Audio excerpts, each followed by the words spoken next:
Yeah, that happened. Wow. Okay, so I'm out on the Yankees entirely after that game. I will say, and welcome in everybody, I don't know how Boone has a job tomorrow. He will, but I don't know how he has a job tomorrow. And understand, okay? I get the whole...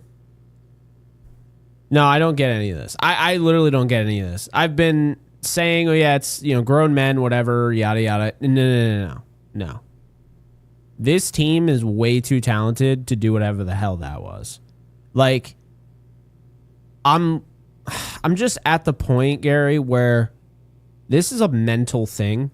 And when it's a mental thing, that is almost 100% of the time on the manager. And for me, unacceptable. 12-1. I mean, like, I don't want to see Anthony Volpe wearing number 11 anymore. I think it's disparaging to your father. It's disparaging to Brett Gardner. It's disparaging to anybody that came before him. He's awful. I can't stand watching Anthony Volpe. I mean, he's terrible. What is his batting average now? 208. He threw another one. Like, yeah, I'm just over it. No one would have caught that ball at first base. You could have had Yao Ming stand on top of Shaq's shoulders. No one would have caught it. It was 30 feet in the air. No idea what he was doing. No chance. No. All right, not even Galactus would have caught that. He threw that over Galactus.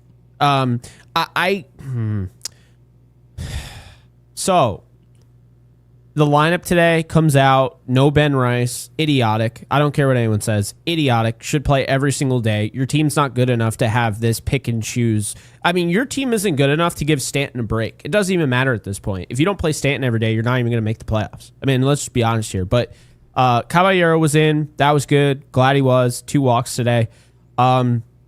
Rosario only hits when he plays. For whatever reason, he doesn't play a lot. I don't know. You pinch hit Jazz Chisum. He is an automatic out. So I don't know what you were doing there. I don't care about the matchups. Literally do not give a rippity-doo-dah about the matchups. Garrett Crochet continues to be the gift that keeps on giving for the Red Sox. The Yankees could have had him. They were interested in him. They didn't follow through. That's still beating him over the head, just like Bregman. Every time I see Alex Bregman, I'm like, are you freaking kidding me? He looks great. Yeah, and so does Nathaniel Lau, who I said that the Yankees should pick up 1 million times. $2.5 million for a team with a $300 million payroll. Nope. Ryan McMahon didn't play today. Well, he sucks. So, I still am pissed about the Ryan McMahon move. And we talked about it yesterday, and it makes me so pissed off with Ke'Bryan Hayes. And I understand your point was like, dude, Ke'Bryan Hayes isn't like a superstar, but that's how bad it's gotten. But my freaking favorite thing ever, Paul Blackburn. Okay.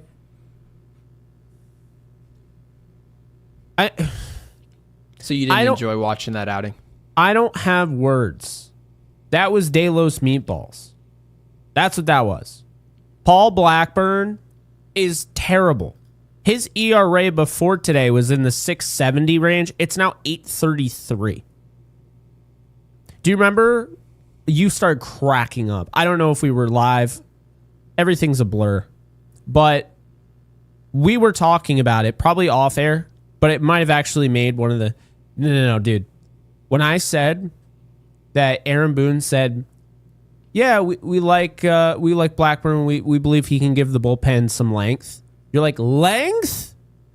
Like, you just started cracking, almost cackling. And yeah, because, I mean, they have like 4 guys that they can pitch multi-inning.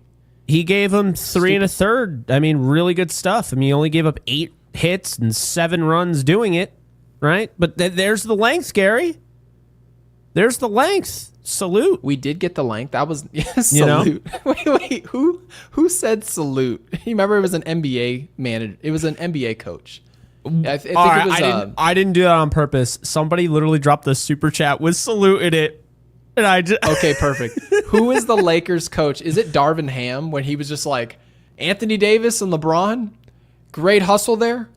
Salute.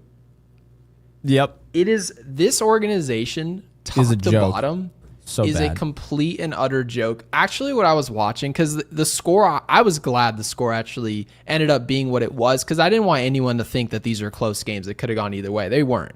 Okay. The Yankees were never scoring an important run ever, no matter how many innings you gave us. We weren't going to do it. Okay. Aaron Boone, after the game, was asked, do you think you're running out of time? He goes, no, we're not running out of time. But if we don't do better, then it's going to fizzle out. We're not running out of time. What? No. Go back. Rewind. Fizzle out. You just fizzled out. Today was the fizzle out. Like what? He thinks we have plenty of time. Because all these buzzwords, fizzle, and it's in front of us, and their objective is to get in the dance. Wild card, right? Their objective, if they thought we've got to win the division, right? We've got to win the AL East because we're the Yankees. We have to have a high expectation. You're not going to go win the World Series out of the wild card. You're not a $300 million team. Shouldn't even be looking at the season that way. The wild card should be seen as an emergency for bubble teams. And we're a $300 million bubble team. That's who we are. I predicted at the beginning of the season we would win 88 games. We're not even going to do that. No. 88 wins. And you know we won 80, what was it, 82 or 83 without Aaron Judge. This team stinks. Whether you want to say it's about the manager, the leadership of ownership, the assistants, the analytics, whatever it is that you want to point to, this Yankees baseball team, top to bottom, there are good things about it and there are bad things about it. There are so much that's going wrong. They cannot possibly win any important game. No. And so when Michael Kay and the rest of the crew covers this team and they say the bad teams are just not going to take advantage of mistakes, the same thing goes when the Dodgers go play bad teams as well. If they make a couple of mistakes, it just doesn't matter because they won't pay for it. Those are the games the Yankees win. Those are the games that has us even in the conversation, is because we play a lot of bad teams. So at this point, what I saw, this is my takeaway. This is an unraveling of a marriage of analytics, of being patient with a ton of people within the organization. Aaron Boone, the fact that he's not already fired, because you were talking about having a job tomorrow. Obviously, if George was the owner, he wouldn't have a job now as we run this show. He should be locked out of the organization's office. Like he is, and I no longer care about being mean. Let the past die. Let it die, okay? Aaron Boone is the past. He hit a home run. Great. We appreciate it. It mattered then. It doesn't matter anymore. I'm totally over it. I want out of this. I want out of the Anthony Volpe. I'll just go through the list, all right? I don't really care one way or another about Paul Goldschmidt. He's a one-year thing, whatever. Ben Rice should be playing every day. He's one of the true Yankees. He's becoming one of the leaders on this team. He's the only one that shows any sense of urgency right now. Aaron Judge is Aaron Judge. Cody Bellinger's one of my all-time favorite Yankees, and he's not even played a full season with them. Yeah, and Aaron Judge, by the way, is hitting 200 his last 30 games. Stanton's the hottest, or one of the hottest hitters in baseball still. Rosario, all he does is hit. Never plays, but all he does is hit. Should play more. Jazz, I'm souring on. Yes, it was a Kylo Ren reference, so appreciate the Star Wars love there. Trent Grisham has completely changed my mind on him. I know he wasn't like great today or anything. Trent Grisham, I actually want them to bring back next year if they don't go after like a Kyle Tucker or somebody like that. Anthony Volpe, I want nothing to do. I have no interest in keeping it. I don't want to see number 11 anymore. What happens if we let him go in arbitration? Like what choices do the Yankees have? Because They get better. They literally get better. From a literal standpoint, are they just allowed to say you can go and then another team picks him up? That's, in my opinion, what should happen. Anthony Volpe, and I know I've heard this a lot from the Yes broadcast, and they're technically right. The only reason they wouldn't, Gary, is they didn't have a replacement. And that's what I'm saying. So if you're going into free agency Yes has been bringing up, well, if you don't have a better option at shortstop, you shouldn't get rid of Anthony Volpe. You shouldn't move on from anything we had at third base. This is before Ryan McMahon, right? And that's true. However, in my opinion, if you can't find something better than Anthony Volpe to play shortstop in 2026, you should lose your job right off that. I shouldn't even have to ask you about anything else. You mean to tell me you're allowed to spend this type of budget and you can't find me a player better than that? People keep putting on Twitter, oh, he's an average player. Anthony Volpe's not an average baseball player. No. He is far below average. He is not an average shortstop in this game. You could literally put all the shortstops in baseball and throw them in a hat and pluck one out, and I guarantee you the player that pulls out is better than Anthony Volpe. I guarantee you. Oh, he is not an average player at the position. No. We don't have an average player playing third base. We don't.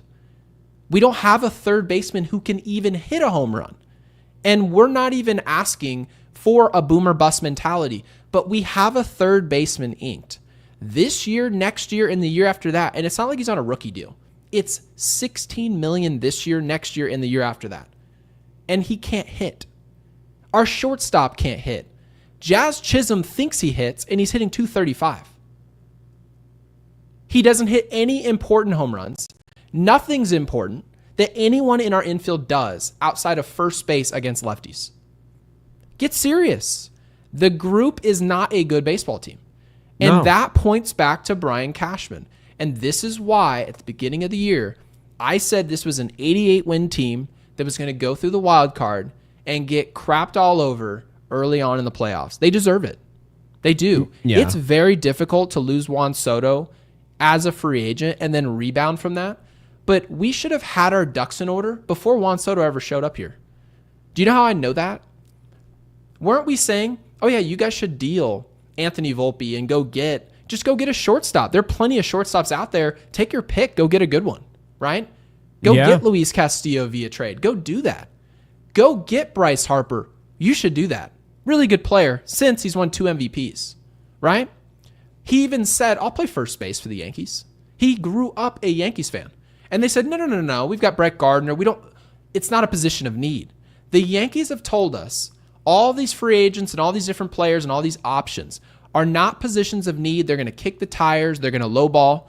And everything has bounced this direction. And they want nobody to be accountable. No one. And everyone who covers this team doesn't want to call for any jobs. It's just too mean.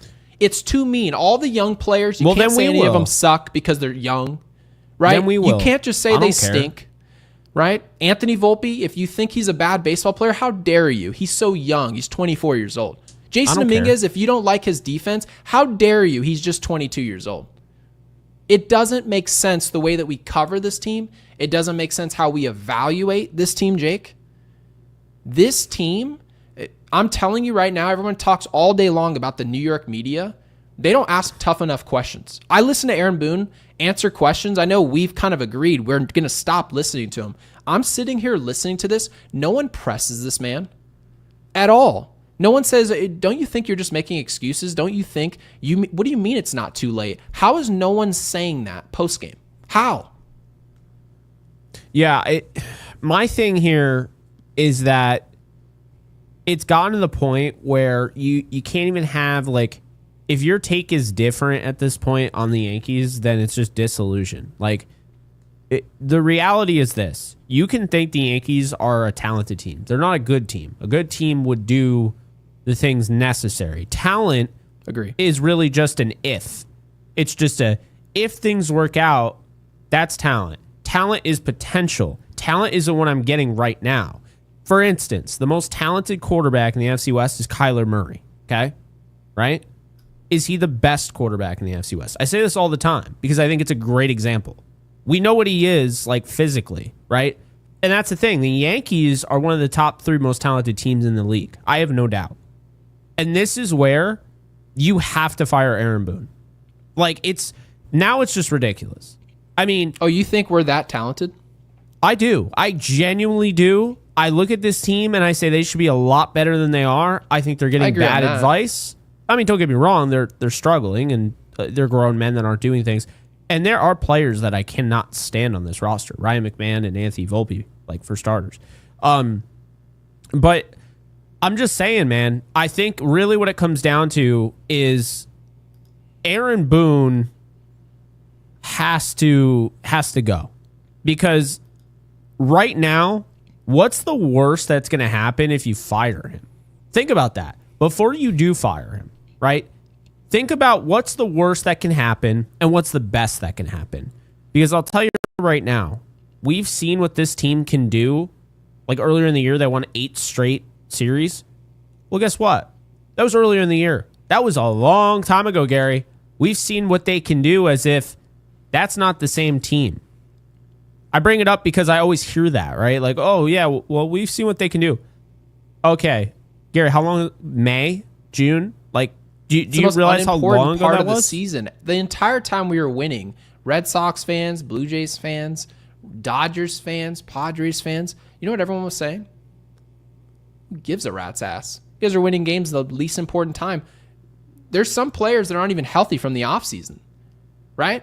Guys are trying to hit the ground running. Some players just notoriously get off to horrible starts, right? Austin Wells was one of those players. And you're going to win games. The Yankees really are a great team at the very beginning of the year. And that's it. When it takes the least amount of managing. It is the easiest job in the world to manage in May. It's not hard.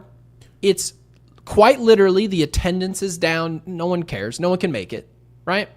No one can go. The weather is treacherous. And you guys are winning those games. And then all of a sudden, guys, chicken buckets are flying. Oh, good. Our entire audience, we've got 850 people in here. It'll probably stretch. All these people are spending their hard-earned money to go to Yankee Stadium. You guys all start filing in. Be sure to like. And now the Yankees, just when you guys get there, just when you can make it, stop winning. Not just in 2025, 2024. The team that went to the World Series, they couldn't win a game around now. All of a sudden, 2023, no, we can't win games around now. We've got to get it going. We're not sure what's going on. The June swoon, we're not sure, but we're going to turn it on. 2023, 2022. It's the same team. They bring different players in, and people will say, oh, it's probably McMahon. And if we replace McMahon, we cut that leg off, we're going to replace it with something much better. And what ends up happening is you get the same output. So what does that tell you? Do the players need to be better? Yeah. In my opinion, they do. I need to look at the field and love who's in the infield. I need to love who my third baseman is. Third baseman stinks. The shortstop stinks. Horrible. Absolute garbage. Jazz Chisum, he's really good when you don't need anything. He's really good. He'll put up some numbers. Like, he'll hit some home runs. He's got a ton of talent. Are we kidding? He can run. Yeah. He's got a really good arm. And he thinks he's getting a bad rap because he has this personality that's loosey-goosey. And he's playing in New York, and it's overcovered and overhyped. And he thinks that he's, like, on his heels. You don't do anything when it matters. Yeah. Nothing. Your third baseman stinks. Your shortstop sucks. Your second baseman is when it's unimportant, he's good. And your first baseman is good against lefties. So when you say that we're the top 5 most talented teams, I look at this team. I genuinely think we have some quality star talent. Like when it comes to Cody Bellinger, right? Aaron Judge. And then you look at our rotation. I like the rotation. I think they could do much more with it. You give them more responsibility, let them eat more innings. I think they actually would rise to the occasion, but we don't let them do it. So we'll never know what they can do. But having said all of this, the biggest issue with the Yankees is they have no heart. No. And they never will have any heart. And so when you show up to the field, no matter what players, Kyle Tucker, he joins the team, you trade for Ketel Marte, I genuinely believe if Aaron Boone and Brian Cashman are still here while those moves are made, they will bring those players in here and remove their heart. And you'll see what type of player they are without it. That is the Yankees. And that's the end of it. And that's why we suck. because we play with no heart, no energy. We don't rise to any occasion. As soon as the occasion rises, we sit down. It sucks. It really does. Against bad teams, they rise to the occasion. Yes. When no one's watching. So our title is The Yankees Are Doomed. And I even put a period after doomed just to like let you know like this isn't a question mark. Like yeah. Here's why, okay? I still think the Yankees are going to make the playoffs. I still think the Yankees are capable of winning a series or two. They will not win the World Series. And the way we see it on the show is that if the Yankees don't win the World Series, it's a failure of a season. Or at least if they don't get back to the World Series. That's what I said. It's a failure of a season. Is that fair? Is that fair to say? I'm going to say this. Yeah, I would say when the season started, my perspective, I agreed with you. We had to make it to a World Series. But now that we watch this, I already think it's a failure. I don't even think anything can happen. Nothing. Well, I mean, if they won the World Series, that would change Which things. zero chance. I'd bet my life on it. That's what I'm saying, though, is when I say they're doomed, like, people hear that, and it's like, are they not going to make the playoffs? It's like, no, they'll make the playoffs. But any hope that you had of them winning the World Series, which, by the way, they should win the World Series. They should. I'm not saying that they are, like, that talented, like, to, like, 100% be the favorite. But, Gary, you lost last year in the World Series. There's no excuse for you not to get back there. None. Because I would argue, not only is the AL not good, I would argue this is one of the easiest sports to get to the World Series, to get to the championship game. One of the easiest. Yeah, truthfully. if you win your division, you win the division series, championship series, and you're there. And that's it. And half the time we've done it, so we played Minnesota. The best teams with the best depth, the best starting pitching, the best bullpen, those are the teams that win, right?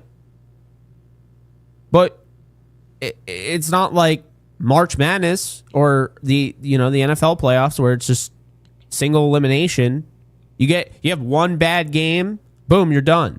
But in baseball, you said you can see them like just the ceiling of what's possible.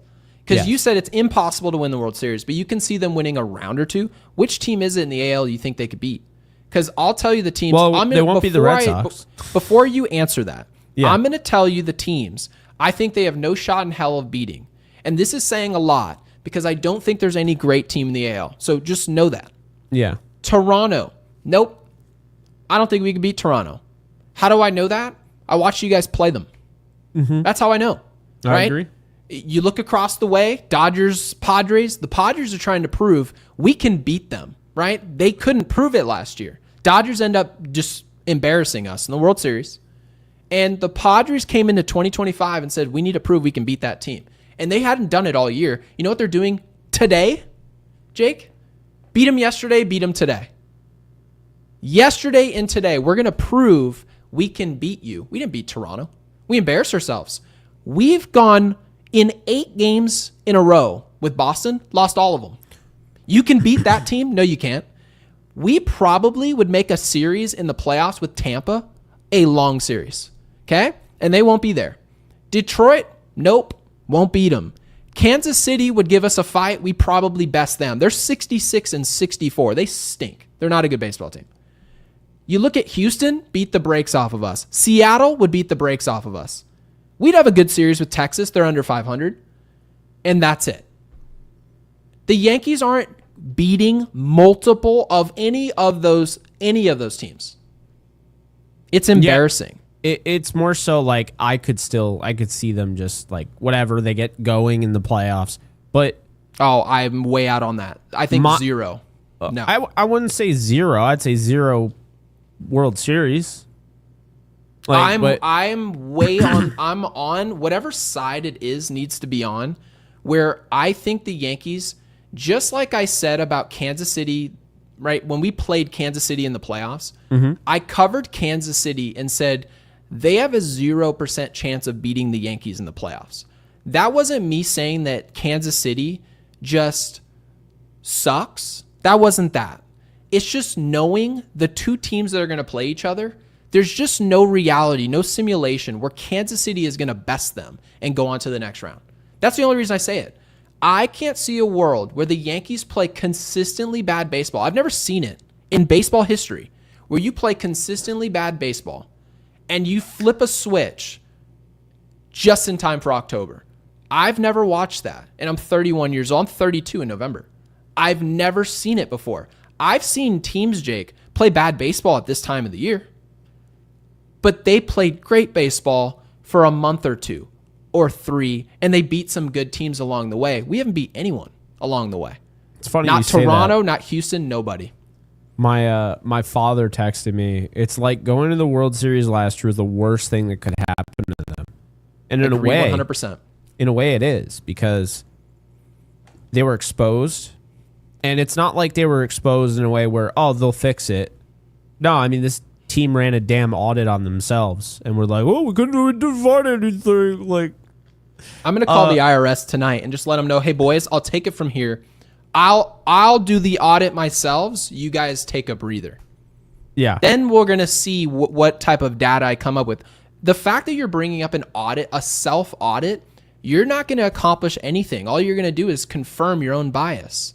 And Jake, that's sort of what we've known about this team. I want to catch up on some supers. You guys have been awesome, so thank you. Yeah. Holy hell. Vog. 1,000 people in here, by the way. Yeah, so welcome in. And by the way, guys, I'm glad you back. mentioned it. Make sure you drop a like for this video. I also saw just a ridiculous, I don't know if you've seen it, Jake, but there's a little button that you can hit called momentum, and you can What? add momentum to a video. Have you not seen this? What? Yeah, I swear to you. I hopped in our own video. I wanted to read all the chats, and it's easier to do it from my phone.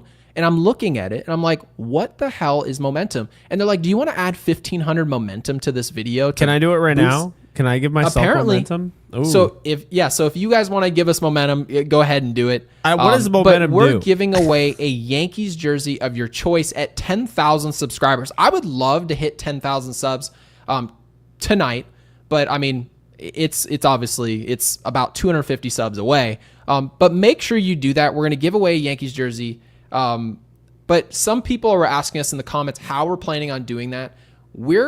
Jake, I'm not exactly sure how we're going to do it, but we're going to put it all like into some type of file where it actually spits out a random subscriber. So, but we will show you how we're doing that, and we're going to announce it live on the show. So it should be a lot of fun. But Vog with the $5.55 super says, thanks to you two, you guys for being the only constant greatness in the Yankees verse. Do we wear black or navy blue to a Yankee season funeral? So obviously Jake got the memo, wearing a suit. Yeah. I had a wedding. But hey, dude, I don't think I've ever had that many people say, hey, nice suit, or like compliment me on the suit. Are those Rams colors, by the way? Yeah. Yeah. Yep. Yeah, those are Rams colors. I love the Rams New Jersey. So I love their colors. So Let's go. yeah, love them a lot better, since we beat them in the playoffs. So I can. Okay, fair enough. We'll get you this year. True. And Chris, thank you for the 10, said it is now a requirement to have life insurance if you're sitting in the first base stands and Volpe and Jazz are in the field. I thought my Volpe was God. throwing to Plaxico in the back of the end zone. Oh Oh God. my goodness. Don't remind me of that throw. Oh my God. Yeah, that was awful. The throwing accuracy has been much better. He hasn't hit a lick. And can I bring up one thing? I wanted to bring this up so badly, and I'm so glad I thought of it now. So I can't remember who it was that made the report. I'm pulling him up now because it was about a bunt, okay? Now, it was Brian Hoke, okay? Yeah. Now, Brian Hoke said, why would you drop a sack bunt? And it was a good question, right? I mean, it's all right. He didn't understand at the time. He wasn't sack bunting, but he was asking the question, why would you bunt there, right? And give yourself up, just give away an out. Down 3 with a runner on, what are you doing? And to which I replied and said, no. He wasn't sack bunting. He was trying to bunt for a hit. And still the question remains is, why would you bunt? And I'll tell you guys why he bunted. And it's the most selfish reason you've ever heard. It's a free lick. That's what it is. Michael K brought it up kind of on the broadcast, and he was absolutely right, by the way. He said, yeah, he was trying to bunt for a hit. And they were jokingly saying, no, I think it was a sack bunt. And he's like, nope, I know for sure it was a bunt hit. Anthony Volpe realized with a man on first base, I can drop down a bunt and try to get a hit, but if it fails, it doesn't count against me. So he got a free lick to try to get a hit, and I'm glad it didn't work. So That's back to awful. you, Jake. Good for him. Okay, so it appears when it becomes a video, there's a hype button. Is that what you're talking about? Yes. I just hyped us up. Yeah, What? totally dumb. Browse the top 100 and keep track of how videos are hyped are doing. I mean, of all the things, it's got to be a video. It's not a live stream. Right. So after the fact, once this video drops, you're going to be able to hype us up. Mike Torres with the 2. Thank you, Mike. Says chances Volpe can become Ian Kinsler. LOL. Let me know. You can hype 3 times, by the way. Okay. I can give you some chances here, Mike. 0. Ian Kinsler was a good baseball player. Ian Kinsler, I actually have the stats popped up here somewhere, had 2,000 career hits. Anthony Volpe doesn't even have 100 this year. Under 100 base hits. I've never even seen that before. Never. Ian Kinsler, not from a full-time player, literally never had a batting average lower than Volpe does right now. And that includes 2019 when he was on the Padres at the end of his career when he was 37. He hit 217. And people laughed at those seasons. They were like, oh, Ian Kinsler, don't worry about it. He's way over the hill, right? You didn't overly judge what he was doing. And yet our top prospect, who's in year 3 of full-time play, they play him through thick and thin. And his best year isn't as good as 37-year-old Ian Kinsler. So the chances of him being Ian Kinsler is, I'd say, 0. Jake, would you agree? Yeah. I'm out on Volpe entirely. I don't want to see him anymore. Like I said, he's disparaging your father's number. That's how I look at it. He's disparaging Brett Gardner's number. They should give it away right away. I would give it to a new player the next year. 2026, somebody else is wearing 11. George Lombard Jr., Spencer Jones, give it to Spencer Jones. Anybody. Two things. Okay. First thing, Paul Blackburn is terrible. He should not be allowed to have a beard on this team. Should be shaved and he should be cut. And he should have to regrow it. Like they should cut him, but they force him to shave, then cut him, regrow it, get the hell out of here. Number 2. Okay. Anthony Volpe shouldn't be allowed to wear 11 anymore. 11 is one of the better numbers. It's probably the most valuable number left, aside from 13, I would say, right? I mean, you really 13, think about it. 24, those are the numbers that players have wanted. Yeah. So 11 is one of the most valuable numbers, and it's being wasted on quite literally he's the worst player in the team. By the way, so I have a question for you before we obviously move on. I'll put the super chat up there in the meantime, and Ghost Rider, we'll get to it right here in a second. I'm curious because the assumption is that we're going into arbitration with Anthony Volpe. And when you see a player go through arbitration, it's just assumed, oh yeah, that player's coming back. Are we genuinely just agreeing that this should happen? Because I'm curious to know, how likely is it? Is it regardless of how bad a baseball that it's played here, that we're just going to get a rebuttal? Okay, we're going into 2026. How can you go into the winter meetings and be like, hey, there's a really good shortstop available, or this player is available via trade, and they just so happen to play short? How is the Yankees? How can you possibly tell the fans that we have high hopes for this? How can you be on one side of this fence and the fans are on another? I guarantee you 95% of our audience here tonight, we have 1,000 people in here. I bet you 95% of them don't want to see this player again. No. Why is he coming back? And I bet you Why he would does. you want to see him? Why, seriously, going to the ballpark, why would you want to see him, aside from the fact that he was marketed to you as a star in waiting? I mean, I'm not being mean. I'm just being honest. What does Anthony Volpe do? What do most of these players do? Volpe, is there such thing McMahon, as being mean to a professional athlete when it's your job to cover the team? Because, I mean, if you play bad baseball, people, I guess. what do you want us to do? I think a lot of fans want you to just, and I shouldn't say a lot because it's not a lot. It's just a couple of goofballs on Twitter. We broke 1,000. Jake, I think they just think that if someone's playing really bad baseball and they're paid a lot of money to do it, they just think you shouldn't talk about them. Like you should just talk about what's good or where it's, okay, this is horrible. Let's talk about what's going on over here.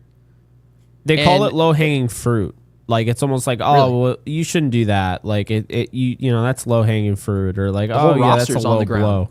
We're all low-hanging fruit, all of us. Yeah, I'm just at this point. What like tonight? Okay, like I like the lineup somewhat. I mean, I still don't like that Volpe was in it. I like the lineup somewhat. I just didn't like Volpe was in it and Ben Rice was not, right? But here's the deal, okay? I mean, Boone needs to be fired regardless, but we know they're not going to fire him. Nope. You need to do something crazy. This isn't working. This is not working. Earth to anybody. Is there anybody listening? This is not working. You can't just win 5 straight against bad teams and then get swept by the Red Sox. You can't. So, what do you think should be done then? Because what should be done? You were talking about Aaron Boone. You know what I think should be done? Well, he needs to get fired. I think the only thing yes, that's part of it. Because I saw on Twitter, and these people are right, by the way. They were almost returning. They were answering what I was saying, right, about Aaron Boone should be losing his job. And I hadn't bounced down the road far enough. And they were right. So I want to give them some credit. It's not enough to stop at Aaron Boone. This is why when we brought Jabba on our show, Jabba, he gave us answers we didn't expect. We thought Jabba was going to come on here and be like, oh yeah, Aaron Boone sucks. He doesn't know what he's doing. It needs to be more old school, less analytics. That's sort of what I expected. Do you know what Jabba instead did? For those of you who missed that interview, and if you've missed it, you should go watch it. Jabba said, no, he's not the only problem. I think it's a league. You know, this is a team-wide problem. It's him, it's the guy over his head, and it's the guy over his head. All of them, a complete mess. Complete mess. So here's what that means. How do we fix it? Aaron Boone should be gone. Brian Cashman should be gone. I start there. If those two dudes were dismissed tonight, 99% of Yankees fans are thrilled. 99%. And it's very difficult to have us all on the same side. Very hard. Because this fan base is ginormous. Oh, yeah. Both of those people deserve to be absolutely gone. They should be over here with me. They should be in Scottsdale with their feet up. Not anywhere near Yankee Stadium. Not at all. No. I love the stink fest. That's what it was. Like it was an absolute dumpster juice, inhaling raw dumpster juice. What is cooked dumpster juice? What does that taste like? Ghost Rider, thank you for the 10. Yeah, we appreciate you. We haven't seen any of these words. So we definitely are we're happy to see some creativity in these super chats. So Ghost Rider, thank you for that. It's difficult to describe how bad this really is. It is very difficult to do. And absolutely Michael terrible. McDonald, who was with us last night, Michael, thank you for being here. Thank you for the 5. Says, with Wells, Dominguez, and Volpe, why in the world should we genuinely be excited about Jones or Lombard Jr.? Jake, I'm going to kick this over to you in about 10 seconds. This is where I was telling you, I have a really hard time believing in anything that they're selling. So I know you're high on Jones. I understand that, and so am I. I think he's going to be a good player. But at the same time, I'm not buying into, hold on a second because the future is right around the corner. You need to be executing beyond belief elsewhere. And then these guys are just sprinkled in. What do you think about this? I get it. I do think we should be genuinely excited about Jones, though. Lombard Jr., the defense is great. Don't know anything about the hitting because it hasn't really taken a turn for the best yet. He's still a ways away. But Spencer Jones is leading all of the minor leagues with 32 homers. That power is going to translate. He did it against Double-A pitching, the best out there. He's crushing guys like Andrew Painter, the same guy that the Phillies were adamantly not going to trade for Mason Miller. Big reason why they didn't get him. I do think Spencer Jones is one of those guys, and I'm saying it right now. I mean, I know September call-ups are right around the corner. It's Spencer Jones has to be on this freaking roster, okay? He has to. They have to do it. Again, we're at the point where you've tried to do this thing where, like, yeah, we're just going to keep things the way they are. We're going to sign guys like Paul Blackburn, Tyler Matzik, these random-ass pitchers who aren't good. We're going to, we're going to just keep relying on the guys that are, like, the hitters that are up right now. No. I mean, I'll say this. I think right now they got to try something. And Spencer Jones is somebody that I think at this point, you're hoping just by calling him up, there's like a renewed energy. I keep saying it back in 2022. They needed a spark. They got it when they called up Peraza and Cabrera. You could see it instantaneously. There's like this youthful exuberance around the clubhouse. And it rubbed off on everybody. And it wasn't like they were superstars or anything. It wasn't like Bryce Harper coming up from Double-A. But having those call-ups, it's like, okay, you bring this guy up, things are different.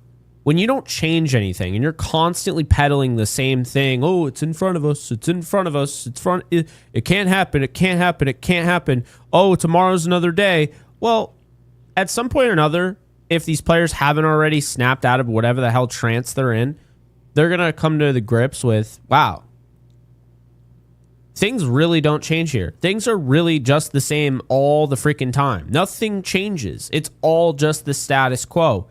And I think we've already seen that. We saw Aaron Judge. It's kind of funny. Did you ever see the movie? Because we're movies unloaded, of course. Did you ever see the movie, The Truman Show? I did. It's one of the greatest movies ever made. Deeper meaning, amazing. If you haven't watched it, there's your homework assignment. So The Truman Show, right? Truman starts to realize everything around him isn't what it seems. Like, the glass is starting to shatter. He's starting to see it for what it is. And we get that from Aaron Judge. I think he snapped out of whatever trance this was when we got what we got from Boone making that statement. And then the other day, before that, we got it from Rice. And Rice said, yeah, there needs to be a sense of urgency. It doesn't feel like they have that right now. Something to that degree. And when Rice did that, because of what we're accustomed to, Gary, when he was out of the lineup, our entire fan base assumed he was being punished. We don't know for sure.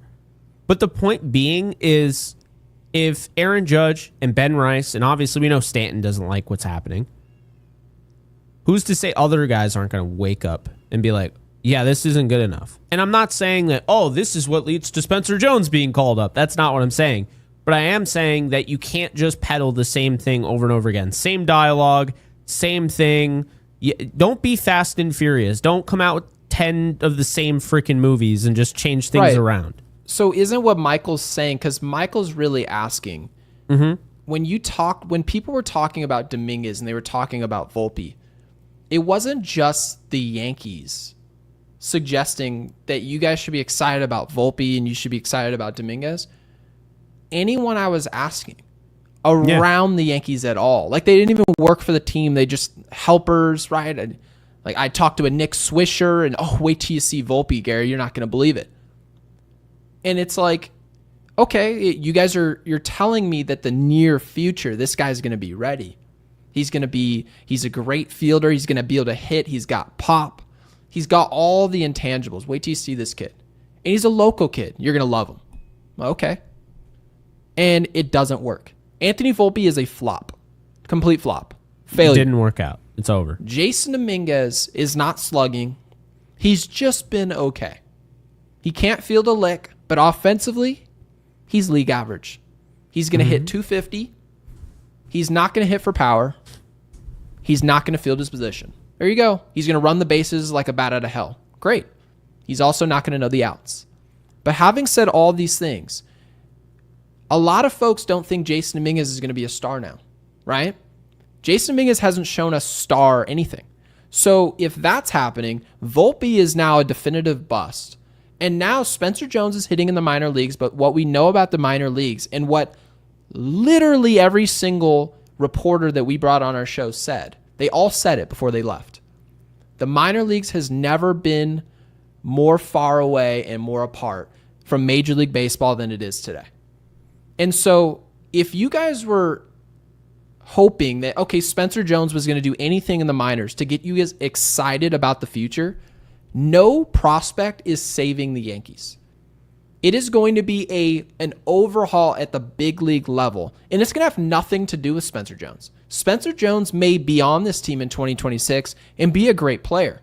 That's all great. But even if he was, they would still have major problems over his head. Lack of accountability, lack of direction, right? What it'll do is make Spencer Jones irrelevant no matter how good he was, no matter how good or bad. It doesn't matter. If Jason Dominguez was a better player right now, he would still be part-time. They would still be finding ways to put Grisham on the field, even if Jason Dominguez was living up to it. He wouldn't play. And so that's really where we're at. I'm going to tell you, Michael, you shouldn't be excited about any prospect. Like I tell you before, if you want to build a farm system, that's good. That's a good thing. I'm going to applaud that for you to build a farm system and have them perform. I want to see it. But what you're not going to do is tell me the future is going to be great, Gary. The future, Yankees fans across the world, you're going to love this kid. And it flops. And then you're just, what are you going to do the following year? No, I'm really sorry about that. It's the next group. And they're playing even better in the minor league. So I promise this will be good. Michael, don't believe a word they say. Not one. Just let them show up, and the team better be great already in its own right. Before Spencer Jones even walks through that door, the management better be in order. The scouting department better be in order, right? Hal better get his act together before Spencer Jones shows up here. Don't act like Spencer Jones is going to show up and be Aaron Judge or be he's going to be your savior? He's not. I'm just telling you, I'm excited just like you are, Jake, about Spencer Jones. But do I think he's going to walk through the door and we're like, oh, this is what we've been waiting for? No, absolutely not. So John with the 5 says Cashman has to have pictures on how there's no other explanation for why he still has his job. I feel like we're having the same conversation that we had about Aaron Hicks, right? Oh, there's been so many players that we've had this running joke at this point. Says this team is gutless and soft from top to bottom. John, thank you for investing in Yankees Unloaded. Welcome in. Thank you, John. Hal is the leader of this ship. I think his temperament has just dripped into everyone's coffee. I really do. I think Hal is just a cancer to this organization with all due disrespect. He is. Yeah. It doesn't work. You know when they say there's something in the water? It's Hal Steinbrenner. Yeah. John, we appreciate you. Yeah, Armando pinch hit Jazz, expecting a big hit. Enough, fired. I get it though, right? Like, why Jazz? You're gonna pinch hit Jazz? Like, Jazz hasn't shown he can do anything in those big spots. He does nothing. Not right now. I wish someone would take him aside and be like, remember that time where you told everybody, a whole national audience, right? You said you're going to swing 70%. You feel like you found something. Remember that? Mm-hmm. Yep. Where the fuck did that go? Where? How well do you think he's hitting? Do you have his stats with you? I hope you don't. You know I always got shit. What do you think Jazz is hitting his last 15 games? Batting average. Because that still matters, by the way. It's how the percentage of which you get a hit. I'm going to say the last 15 games, and I'm not looking. I'm going to say he's hitting 157. It is 180. Okay. So better than I thought. 180. But still not good. Didn't they tell us that late August, September, didn't they tell us that that's the most important time of the year? Isn't that what this whole group vomited out for months? Dude, that's what they told us. I'm just Aaron Judge over is hitting this. 200 his last 30 games. Jazz Chisum is hitting 180 his last 15, 217 his last 30. He's been a bad player for a month. Yeah, he's no different than he was earlier in the year. He only has 13 hits this month. 13. He's 13 hits in the month of August. We're almost done with August. I just don't understand. You figured it out. Do you know how hard it is? Do you know how hard it is to figure it out? Do you know how hard? Like, for real. You figured it out as a hitter. You're like, oh, I just need to have a 70% swing, not overswing. And I need to not swing for the fences. And guess what? He was still hitting home runs. The 70% swing was basically creating more result. Well, now he is back to doing whatever he was doing before the injury when he was absolutely abysmal. And, of course, he was competing with Aaron Judge for home runs on the team. Remember that? He had like 7. And he just... And the thing that's frustrating, I don't get frustrated with guys that I've given up on. Like, I don't get frustrated with Volpe. I'm frustrated with whoever's telling Volpe he should play. I'm frustrated with whoever's peddling Volpe to me. I'm not frustrated with Volpe. I understand what Volpe is. He's not a good player. Like, yes, he's in the major leagues. He's good in that perspective, right? He's better than you and I. But compared to everyone else, he's not a good baseball player.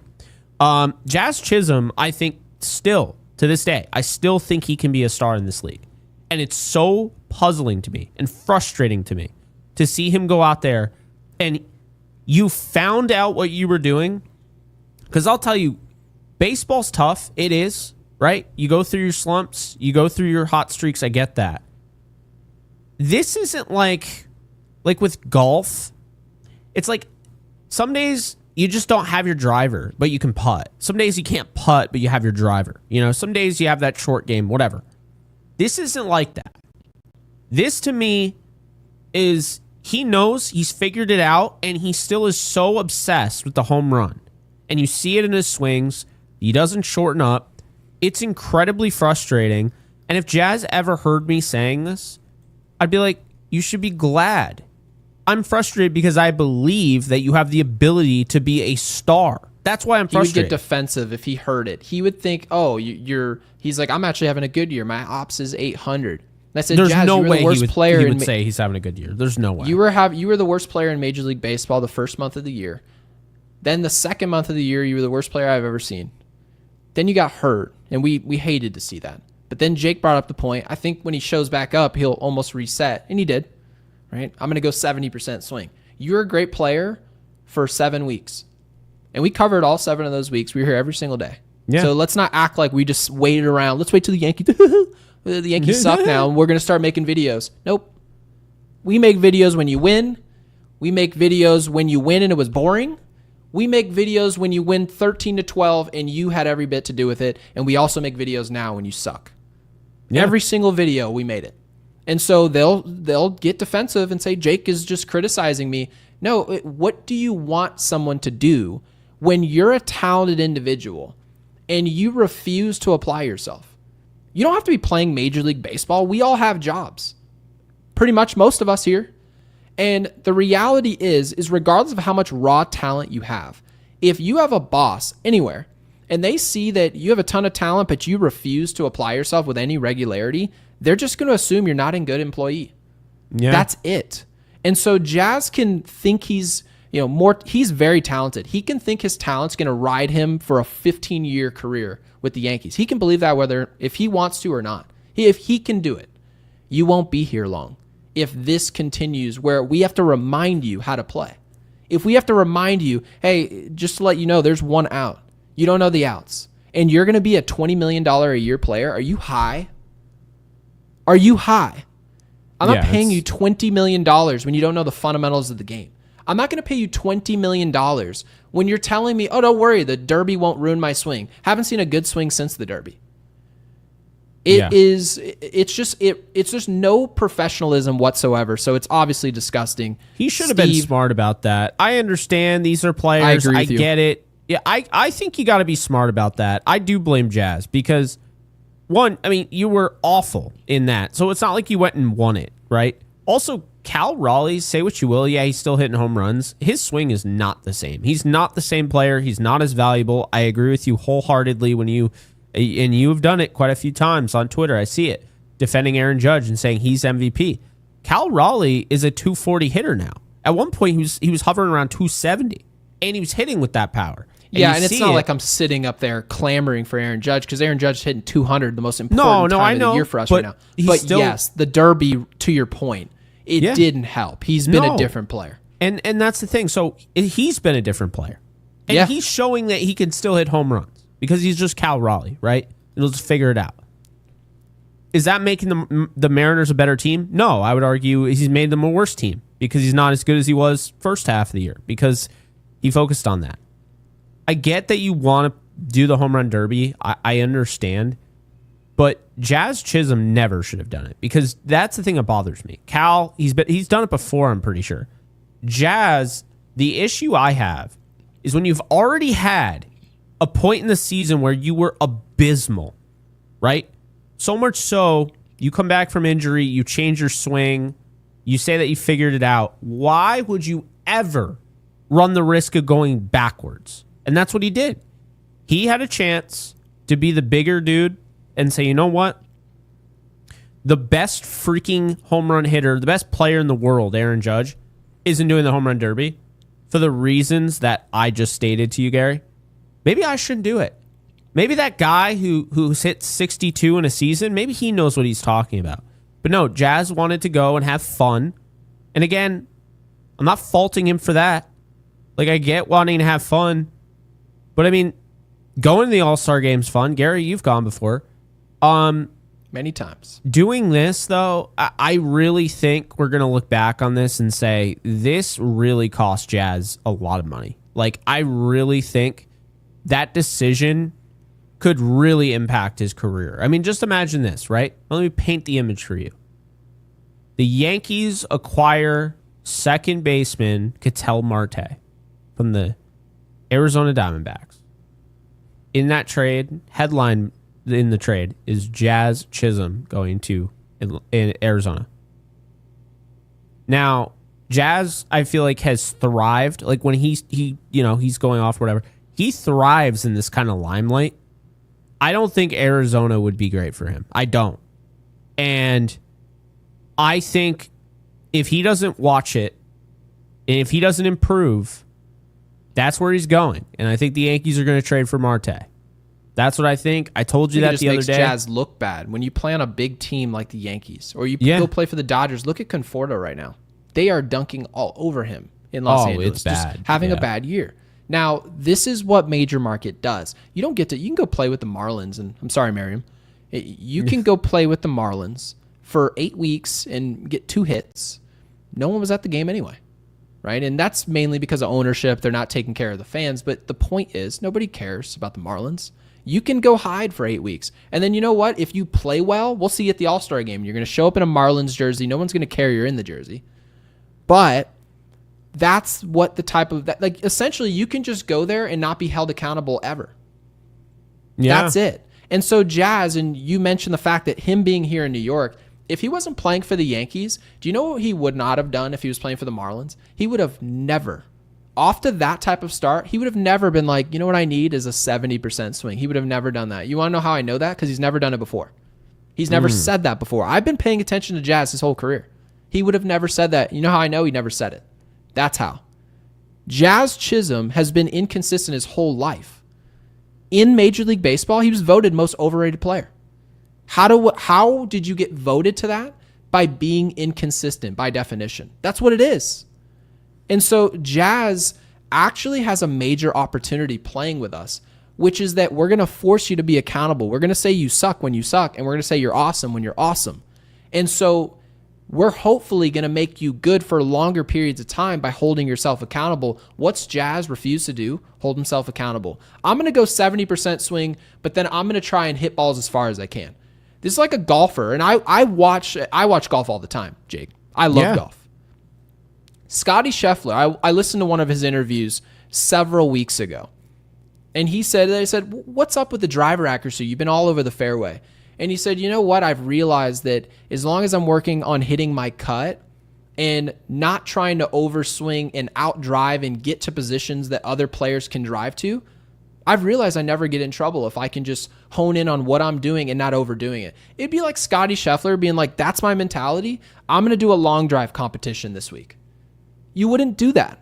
It's common sense. And you just, as you point out, you just use the context of how bad you were at the beginning of the year and make the obvious choice that you're not going to do the home run derby. So Jazz, to me, is just not a serious baseball player. So he can listen to this. I don't give a rat's ass.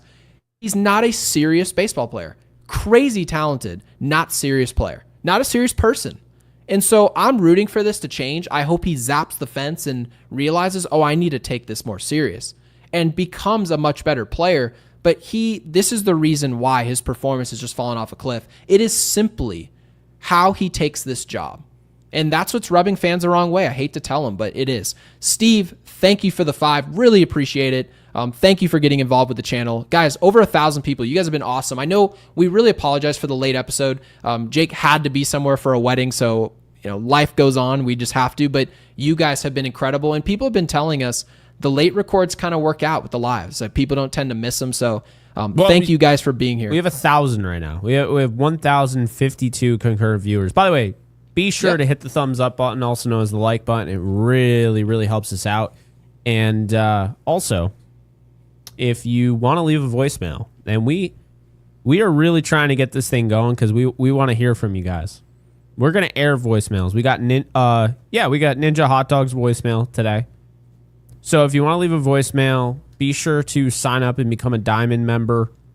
If you're already a member and you want to upgrade, you have to hit the See Perks button, and you should be able to upgrade through that. So, do you want to air that voicemail now, or do you want to do it at the end?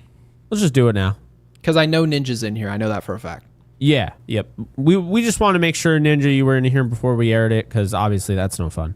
All right, so let's just do it, because there's only one. So let's do it. All right. There we go.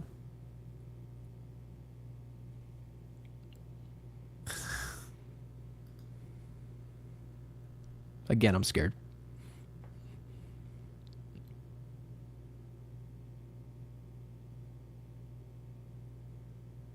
Hello?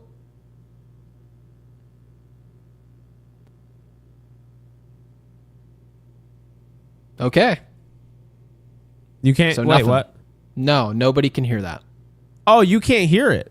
No, nobody can hear that. I'm either I'm deaf or Jack Wagner's deaf. We're all deaf. I don't hear anything. Yep, virtual can't hear a thing. Yep. Okay. Let's see. Yep, nobody can hear a damn thing. But thank you, Mom, for obviously throwing us up on screen. Yes, guys, make sure you guys subscribe to be in the drawing for a Yankees jersey of your choice. If you still want a Yankees jersey, if you want a Rays jersey, you can get that as well. Totally up to you guys. That's so weird that it didn't do that. I literally had it in there, and it was like, nah. All right. StreamYard. Whatever. Happy Groundhog Day. Another loss. Only thing worse than losing 1-0 is what happened today. Just when you think they can't outdo themselves, they somehow do. I don't know why we got Blackburn. He's our new Cashman special, and he's basically apparently the puncher of the team. And I don't know why we have that. And with our luck, we're going to be using him in the postseason all the time, knowing Aaron Boone. And our rotation continues to be crap.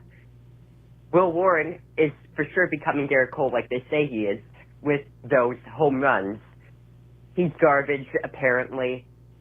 It sucks that the only guys we can rely on are Fried and Rodon occasionally. It's bad. We lost the series like I said we would. Fire Baboon. Yeah, let's go. I was like, wait a minute, there's a punchline here. I'm not an idiot. I wasn't born yesterday. That like pause. Thank you, Ninja Hot Dog. Yeah, I normally don't like calling for people's jobs. It's not even about Boone at this point. I just want the Yankees to do something different than what they're currently doing, because what they're currently doing is running into a brick wall and saying, yeah, I can't get through this wall. It's like, okay, well, have you tried other things? Have you tried going to the store and trying to make a grappling hook or is something. Like, you're just sitting there like, I can't. Tomorrow will be a better day. I'll be able to climb that fence tomorrow. Don't worry about it, guys. I know you're frustrated. We're just as frustrated as you guys. And we just feel like the season's not over yet. There's still 38 games. Do they know how much 38 is? Have they been to math? Like, have they ever taken a math course? Math 101, 151? It's 38 is not a big number. That's how many baseball is it 30? Is it even 38 games? Don't they have another? Is it the last Red Sox series? I thought they had another one. I don't want to see them. I don't want to see any good teams anymore. Oh my goodness, they have another one. Yeah, we have another In series with the Boston, Red Sox, and we're going to get absolutely annihilated. We are.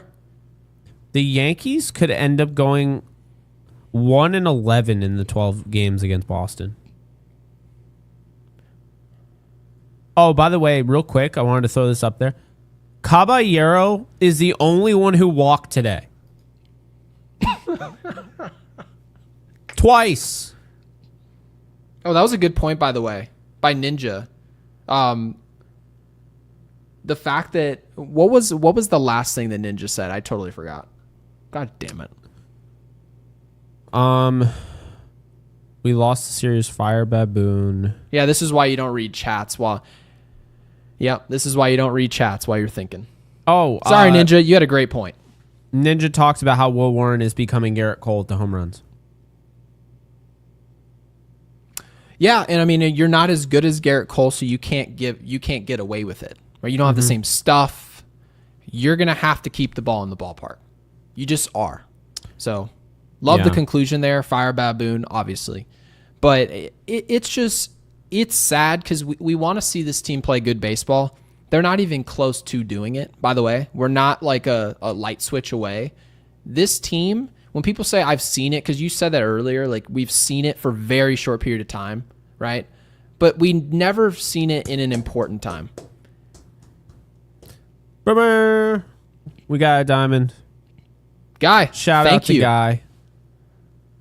We appreciate you. That is awesome. Actually, Guy, I used to watch Popeye all the time. All the time. Guy, I'll tell you right now. We'll probably be live another, say, 30 minutes tops, maybe less, right? Because we're going to go through these supers. Our call-in number, since you're a Diamond Level member, is in the community post section. If you want to head on over, get the number, leave a voicemail, we will read it on this show. And if that's too much, no worries. If we don't see it, we'll just assume that it's too much too quickly. But we'd love to hear from you if you want to hustle and throw that in there. So, yeah. Anyway. Can I throw something up on the screen? Because I thought it was... Of course you can. It doesn't make sense to me. And I'm trying my absolute... I'm going to keep it professional. I will.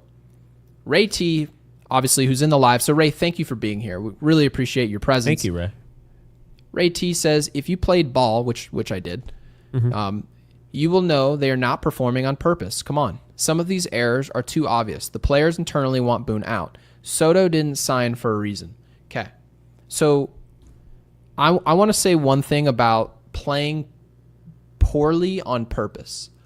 Ray, there's one thing that you need to understand about baseball, basketball, football, any sport, any ball. There's too much money to be lost by performing poorly. You could be in and out of this league like that. Gone. And there's way too much money to be made. Way too much money.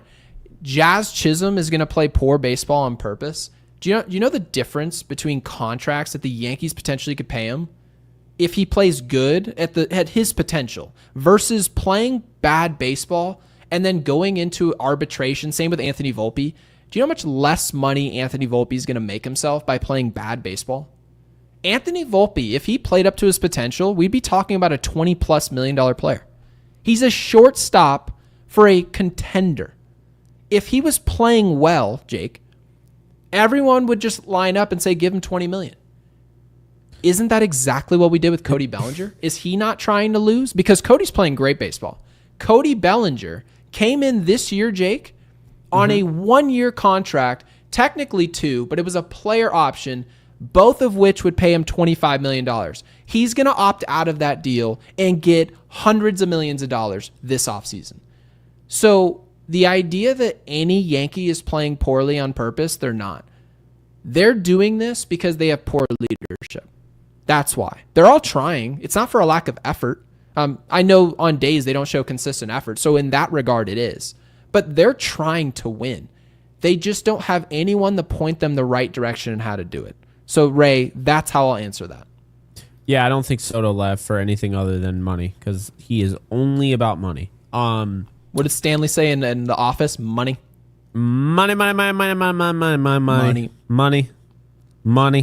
All right. Yeah, my quick rebuttal on that is nobody is going to lose on purpose after what is transpired with the Guardians. No one wants to be in that. Like, with how much money goes into the sports betting market now, no one wants the federal government looking into their level of play and seeing that they're like rigging games. And it doesn't matter. I don't know. I think the FBI should be looking into Volpe. It seems, honestly, and I'm not saying this seriously. He just is horrible. Yeah. No, I know. But you would think he was like a special ops agent who's here. It's like the longest yard. We're just throwing baseball games. And of course, I'm joking. He can't throw the ball. He can't run the bases. He doesn't know how many outs there are. He can't hit. He can't bunt. He can't do anything. It's wild. Crazy. Yeah. No, it's not great. It is not great. But fans need to stop going to games and keep their money, says Jose's G Insight. We appreciate you, Jose. Man, but I was supposed to go to the 6th, September 6th. Should I not go? Who, you? You were going to Yankee Stadium? Yeah. I had a friend that asked me if I want to go. I mean, if that's how you want to spend your time. I mean, I would just go walk around Central Park at that point. Well, I would just not go to New York City. Get a slice of pizza, go to Joe's, wherever else. If again, your money, your choice. I'm not telling people they shouldn't go to Yankee Stadium. You guys do what you want with your money. I'm always on that ship. But I only go places, like I don't go to the movies to see a bad movie. I promise you, I've heard all the rumors about this new movie that Ice Cube just dropped. And it's supposed to be the worst movie ever. Horrible. Do you think I would go if it cost me money, like if it wasn't on Netflix or any of the streaming services? Do you think I would pull out my debit card and swipe and be like, hey, tell my wife to go grab my debit. Let's swipe it and go watch this movie? No, because if it's not going to be high quality, I'm not going. That's so I personally, I wouldn't go. Yeah, I mean, I still want to. I mean, that's. I agree with your mom, by the way. Here, I mean, I would go, Jake. We are still watching the games, win or lose. It's true. I'm either going to watch it on TV and be miserable, or I'll be miserable at the park and I'll be with people. So with some chicken. Yeah, with some chicken. Well, does that fit into my new health regimen? I don't think so. I'd go get the Wagyu burger. I would just act like Yankee Stadium was a restaurant, which I forgot about, by the way, when we went. I should have got a burger. It would have been the highlight of the whole day, other than meeting you, getting some real food, awesome. And not chicken strips just sitting at the top of a pile of French fries. It was like $2,000. Do you remember how we met? It was so dumb. When I hopped out the Uber? When I just hop out of a car on the street? Yeah. Yeah, you guys couldn't, they wouldn't stop. They're like, oh yeah, we have to pull out over here. And then you're like, no, you didn't even hop out. You rolled down the window and like, Jake. I was like, oh, it's Gary. Jake is stuck in line, just sitting there amongst a bunch of people. And I roll down the window. I'm like, hey, Jake. After years of streaming on Kick and all these different never platforms. Seen you in person before. You're like, what's up, dude? No, it was almost surreal seeing Jake and obviously it being a real person. But it Jose, was surreal. Yeah. Thank you for the super. We really appreciate that. Hopefully I didn't lose my spot. I didn't. Zach Chin with the 2 says prospect hugging isn't a good strategy for success. No, it isn't. No organization should hug their prospects ever. Not the A's, not the Yankees, not the Red Sox. The future should never be like a promise based on prospects. You always should be going your hardest towards free agency, right? Towards the draft, and making sure that everything is aligning and making sense, and the prospects showing up are a bonus. They're a bonus. I also think this is its own thing. Prospect hugging isn't just keeping prospects. It's literally refusing to deal any of them. Like if you're like, I don't want to deal this one guy or this other guy, whatever. But if you're saying I don't want to deal my top 10 at all or top 5 at all, well, that's prospect hugging. So like I wanted to make that clear. There is a distinction. And yeah, that's what I would say about that. Which I'm sure Zach is in full agreement with, because the Yankees just typically don't unload for any player. Oh, this guy is available. Oh my God, we can't wait to get him. Here are our top prospects. It's going to cost you. And they'll say, no, we want to get him. Is there any way we can get him without giving up Jesus Montero? Can we do that? What about if we don't give you Clint Frazier or Estevan Florial? Can we do it without giving up those superstars? And that's what Zach, I think, is getting at. And so you hit the nail on the head, Jake. You're completely right. Daniel, thank you for the 10. Says, got fooled by winning 7 of 8 and got tickets for tomorrow's game before the series started. Again, I'm not going to tell you guys not to go. Either way, it should be entertaining. We're either going to get booed off the field and you're going to be a part of it, or they're just going to sprinkle in a win. Technically, Jake said before the series started, Game 4 was going to be the easiest game for the Yankees to win. And that was his call that we would win this game. So, Daniel, maybe you made the right choice. Maybe. I still think they're going to win. Doesn't change anything. I feel depressed. I feel sad. I feel cold. I feel led astray. Run amok. Yep, there you go. See, this is what happens, y'all, when you have over 300 episodes with somebody, and that doesn't even include the countless times you went live with them and streamed like video games. Like the chemistry is crazy. That was a historic video from Stephen A. Smith. That is historically good. Let us stray. Run amok. Was that about the Knicks, by the way? I think it was, because he was saying that he wanted James Dolan to sell the team, which he never did, and I'm still surprised by that every day.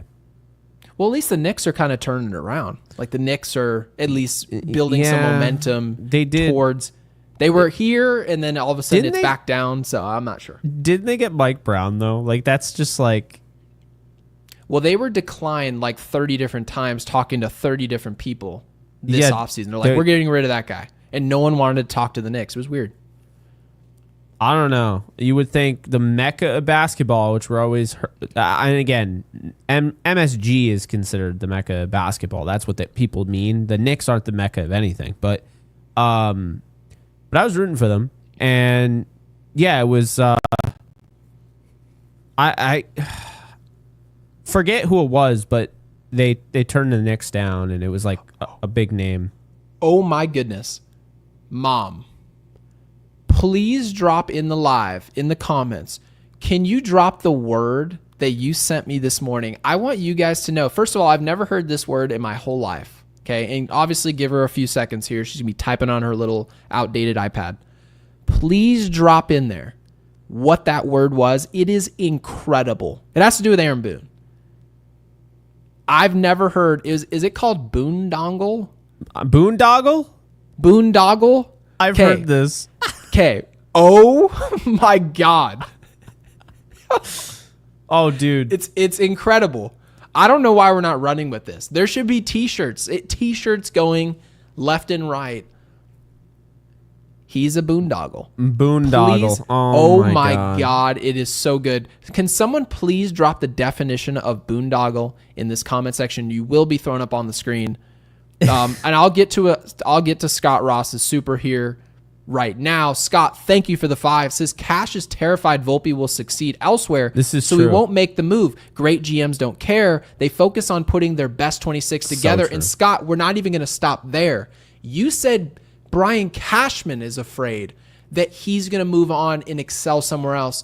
Michael K also said about Aaron Boone, what if he's hired? He's going to be hired right away, as if it was a reason not to fire Aaron Boone. Now, remember, Michael Kay is not going to call for anyone's job, and that's his call. He can do what he wants. But he said part of the Yankees' understanding of if they got rid of a person like Aaron Boone is that team like at the time the Padres would have signed him because the Padres wanted Aaron Boone desperately. And I've been saying, who cares what they want? Who cares if the player or manager can't be great? Subscriber not available. Hopefully this is going to work. Hi, this is Guy. What? I just want to say hello. This is a intro call, and I love your show. And thank you, Guy. I can't always afford a super chat, so this is a way that I want to stay ahead and be recognized throughout your growth and want to be remembered. So I'll just say my dad was a big Yankee fan, so I've been a Yankee fan my whole life. That's usually how it works. He's passed away, but, it's starting with Joe D all the way up to Mickey Mantle. That's it. Just wanted to say hi. All right. That is the most wholesome voicemail of all time. We appreciate you, Guy. Thank you for that. Yeah, and welcome aboard to Yankees Unloaded. We really appreciate it because you guys you don't have to invest in the channel. We really appreciate you guys doing so, and we're still very young in our growth. I mean, we're just about to eclipse 10,000 subscribers, and we wouldn't change the group that we have. Those 10,000 are not some of these other channels' 10,000. I'm going to let you guys in on that secret. I've seen other channels with 50,000, 75,000, and their viewership and their attendance doesn't look like ours. So, no. With all due disrespect. And Marion... You've been on one today. Yes. Marion has done us a favor and dropped in the comment section in our live chat the definition of a boondoggle, whatever the word is. Boondoggle. A wasteful or impractical project or activity often involving graft. The project is a complete boondoggle. Okay. Over budget, behind schedule, and unnecessary. I've never seen a word that describes what we're going through more than that. So his name, it's no longer Baboon. Baboon's outdated. It is Aaron Boondoggle. Oh Aaron my God. Boondoggle. That is wild. That is absolutely wild. I'm sorry. I can't. I don't even feel bad.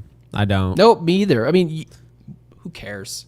Who cares? We're all having fun. He was never Marion, coming on again, here anyway. We don't have the no, money he to wasn't. pay him that. Well, actually, he would because we weren't going to pay him, right? And obviously, yeah, other podcasts do pay to have him on, and there's definitely room for some great content. You've seen some viral moments this year. Yeah, but for me personally, I'm not paying to talk to.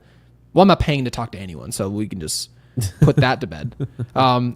So yeah, great point there. Ninja Hot Dog. Queso. Oh, is this because I brought up queso? I saw some people were like, I can't believe you brought up queso. Of course I brought up queso. I'm a huge fan. Ninja Hot Dog with the 2 says queso gets 22 BMI before Boone Cashman are fired. Yeah, probably. He is one of the funniest audiences ever. So for those of you who haven't watched queso, he's a streamer. He does a great job. And I was waiting on him to collab with some other people, but he's scared of flying. Apparently so am I. Now I'm not really sure what's going on. But I know, Michael, what the hell, man? We were gonna go to a Yankee game. I'm gonna have to walk to Yankee Stadium. Be Forrest Gump. I'll drive all the way to Arizona, pick you up, and drive all the way back.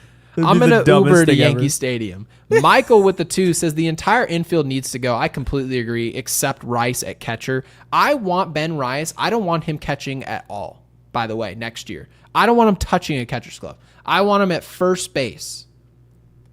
I want to be as easy as possible for him to continue hitting because that's his value. The value is not behind the plate. Unless I get Judge at first. Which I would agree with you. But if I happens totally and they're agree gonna with do you. it, okay. They're not. So, yeah, I agree.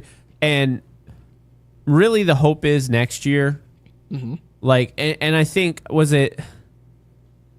I want to say it was Bowden who said it, that like the hope is like next year Wells can turn it around and I could see it, but my thing is, the problem in this league is there aren't a lot of great hitting catchers. And I saw some people mention like, oh, well, what about going after Adley Rutschman? It's like, he's not hitting well. He's going to cost a lot, you know. I mean, I think they're probably just, to your point, I think they're going to roll with Wells. Is it weird that I want a catcher that has a hose and is a great catcher? It's not and weird. That's all he does and doesn't hit a lick? Is it weird that I want that? Think of what Gary Sanchez was. Mm-hmm. His entire impact in his whole life as a catcher was to hit. I'm going to hit homers, and that's going to be it. Think of what Gary Sanchez is. I want the opposite. I want a player who just blocks the hell out of ball, has a cannon, can control the run game, won't hit a lick. That's what I want. And then you move Ben Rice from catcher to first base, and then guess what? Get rid of the platoon. Stop putting a player next to him where there's an option there. No, get rid of it. Yeah. I want Ben Rice playing first base. That's where I'm at. I get what you're saying. I'd like my catcher to hit a decent amount. Like, I'm not asking for you to hit 280, but like 230, 240. Can you at least do that? No, You know? I would agree with you. I don't want to see a catcher hitting 165, but how many catchers in baseball are really doing that? It's like a few of them. The sad thing is, though, are they really going to change a lot on this roster? I mean, I do think Ketel Marte is possible. Like, I think that's a player that they would trade for. Mm-hmm. But how much are they really going to change? Like, they're going to tell us, well, we already spent money on Ryan McMahon. Well, yeah, that was stupid. You're an idiot for doing that. And he's been even worse. So are you just going to just double down on your stupidity? Or are you going to try and trade him? Because, like, the Yankees have to feel like, wow, we messed up. But you know what? They don't, because their analytics that they have and only they have are telling us that Ryan McMahon's actually good at hitting. I'm sure it's somewhere in there. We got rid of Marcus Stroman's money. Because Marcus Stroman, everyone was, Gary, what are we going to do when he gets 150 innings? I'm like, he's not going to get 150 innings. No, he was never doing that. He was never doing that in his life. So then we finally got rid of Marcus Stroman's $18.5 million contract. We finally just vomited that out into the street. We go into 2026, and the Yankees and Brian Cashman somehow, some way, managed to bring almost 100% of that money right back onto the roster for 2026 and 2027, and not even massively improving the team. Genius. Unbelievable. And the same people all over the place, all over Twitter, Instagram, they'll send me messages and be like, Gary, why do you give a rip that they spend $16 million, not our money? Yeah, it is. Do you want to know why I know? Because they operate with a tight budget. Mm-hmm. So when you guys ask me, what players do you want? Do you want a Kyle Tucker, Cody Bellinger to return? Do you want to go get a Michael King and bring him in here as a free agent? What do you want to do, Gary? Well, when you come up with my answer and you guys come up with yours, you need to consider the budget that will exist, whether we like it or not. And that $16 million a year is going to be a part of that budget, whether you like it or not. So, one of the dumbest pickups ever. Michael, thank you for the super. And Appreciate Apex with the 2 says, I hope we drop from the wild card. I legit think we could. I want to paint you guys a picture of where we currently stand. Again, I hope the Yankees do win, but I hear why you don't want them to win. You want something to change, and you're worried that if this improves at all, like marginally, they'll still just pump out the same stuff, and I don't blame you for thinking so. The Yankees currently are half a game up of Seattle. Half a game up. Seattle's sitting in the final spot, the 3rd spot of the AL wildcard. And the team that has to run us down, and this is where you run into your problem, because Apex, you said that they could do it. I don't think they can. We have to be outrun by a 66-64 Kansas City team who's lost 2 games in a row, or we have to be outran by a Cleveland team who's 500, 64-64. They're 2 for their last 8. In 10 games, they've won 2 games. They've lost 4 in a row. Those 2 teams, one of the 2 have to outrun us from being back 3 and 4 from us to begin with. So, Apex, we have to be dismal, like horrible. We need to go on an 8, 9, 10 game losing streak to make that possible. That's how bad it is. Is it, I guess, possible? Sure, but pretty impractical, I would say. Yeah, no, it's. I don't think they're gonna miss the playoffs. And I'm glad because I want to cover the postseason. Like, Same. We keep in mind, guys, they miss the playoffs. It's not gonna be as easy to go live every single night. As a matter of fact, we probably wouldn't go live every single night if they missed the playoffs. But if they make it, yeah, I mean, and we'll cover them as much as they're in there, and then we can get into off-season stuff and make lists of guys we want to go after and do breakdowns, the whole nine. But if they don't make the playoffs, though, it's gonna be tough. Yeah, and Mitchell with the 10. Mitchell, thank you, says Cash has convinced Hal that the process will lead to playoff teams based on inexpensive homegrown kids. That is true. That will lower payroll and maximize profit. Hal does not care about championships. Yeah, profit's not going anywhere, guys. Now, what you saw out of St. Louis, we're not St. Louis. The Yankees could go win 82 games. Guess who's right back the next year? You guys. And I'm not telling you guys just not to. I'm not really leading any charge for you to do anything. I told you. Spend your money the way you want to spend it. Do what you want. I'm always going to be on that side of that fence. But for me, I'm not spending my money to go to games where I know things aren't operating with any professionalism whatsoever. Not at all. So it's disgusting. No, I agree. Mitchell, I didn't mean to switch that. Mitchell, we really appreciate you. Yeah, Hal hasn't shown us that he really cares. Because if he did, like we've talked about before on this show, you don't get like credit for going out of your way to pay the greatest player in the world. Like, I'm sorry. Like, yeah, he stepped up, and yeah, they were going to pay Juan Soto, but they didn't. And honestly, I'm glad they didn't, but you can't, until the Yankees go back to where we don't care how much money we spend. Because guess what, Gary? I actually want to hit you with this. Okay? Yeah, go ahead. I don't think this is talked about nearly enough. The Yankees don't truly get the most bang for their buck.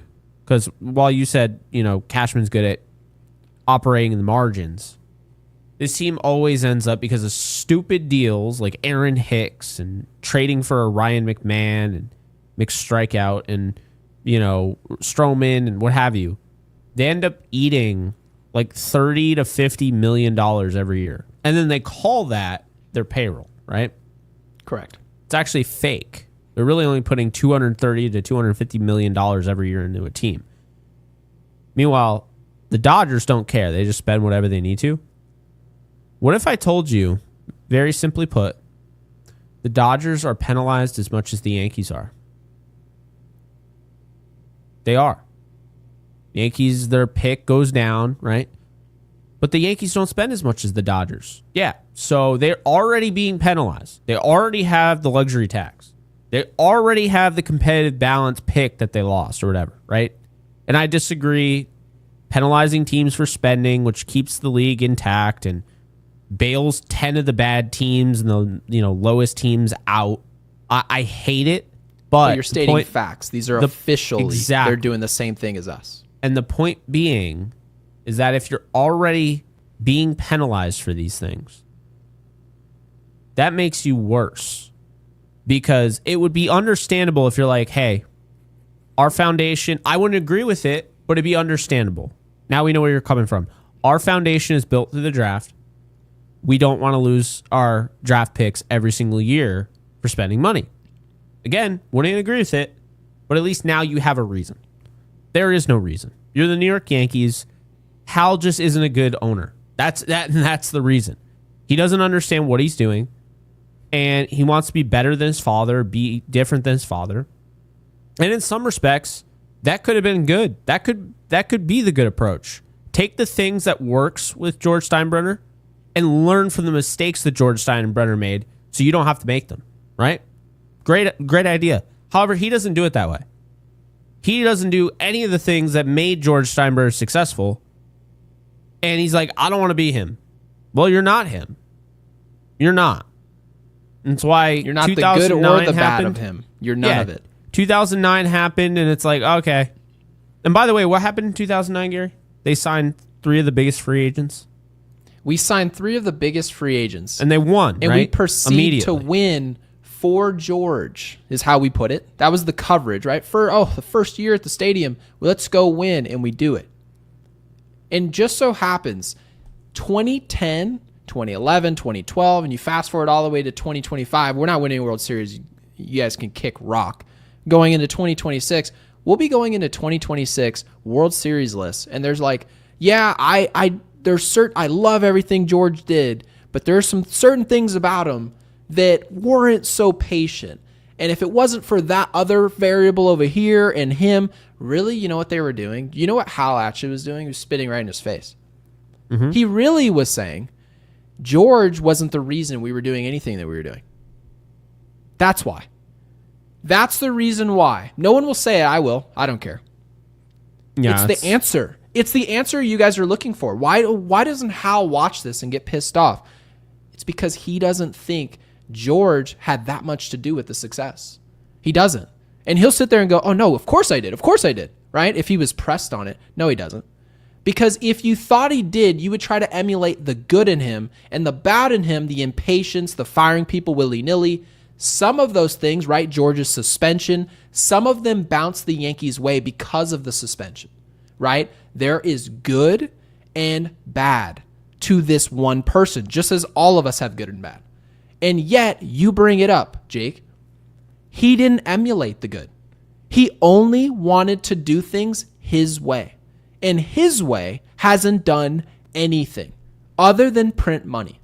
So if you're looking at the Yankees simply from an operation standpoint of how can we sell as many chicken buckets, let's upgrade the food, let's upgrade the comfort in the seats, in the Legend suites, let's upgrade the suites up top, right? Let's add more sponsorships, let's add the Nike logo to our jersey. From that perspective, you're a better Star owner. Insurance patch. It's disgusting. From that perspective of how do I make $1, great job. But if your job, which you told us you were here to do, is we're going to pass the baton and mission number 1 is to win, you would have at least made the attempt to emulate something that we watched in our past. Yeah. Something. No, I agree. And that's what frustrates me the most about him.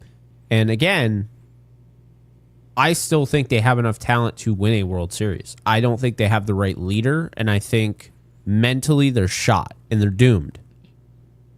The only way the Yankees would win the World Series this year is if they fired Aaron Boone and Brad Ausmus did a good enough job. That's the only way.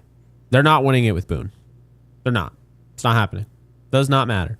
They have the guys to do it. They won't win with Boone. I would agree with that. Hey Jake, by the way, should we just show up in suits and tie for the rest of the time? Yeah. I almost feel like we need like a glass desk to sit on, because I mean that's the typical, right? All of a sudden it turns into ESPN. Yeah. You remember when ESPN used to be the GOAT. They used to talk about sports on there. I mean, it was really cool. So Mitchell, again, thank you for the super. And we're going to get to Daniel here. So Daniel, thank you for the 5. Says, good night, Jake and Gary. Can you compare defensive stats between Rice and Escara? Pitchers with JC was very effective. Rich is a joke as a catcher. Rice is a joke as a catcher. So I did point out, Daniel, that Rice was very bad behind the plate. Was it yesterday, Jake? Actually, I covered that. He just had a bad day behind the plate. Yeah. Or was it the previous day? I couldn't remember, but I think Rice it was yesterday because he wasn't.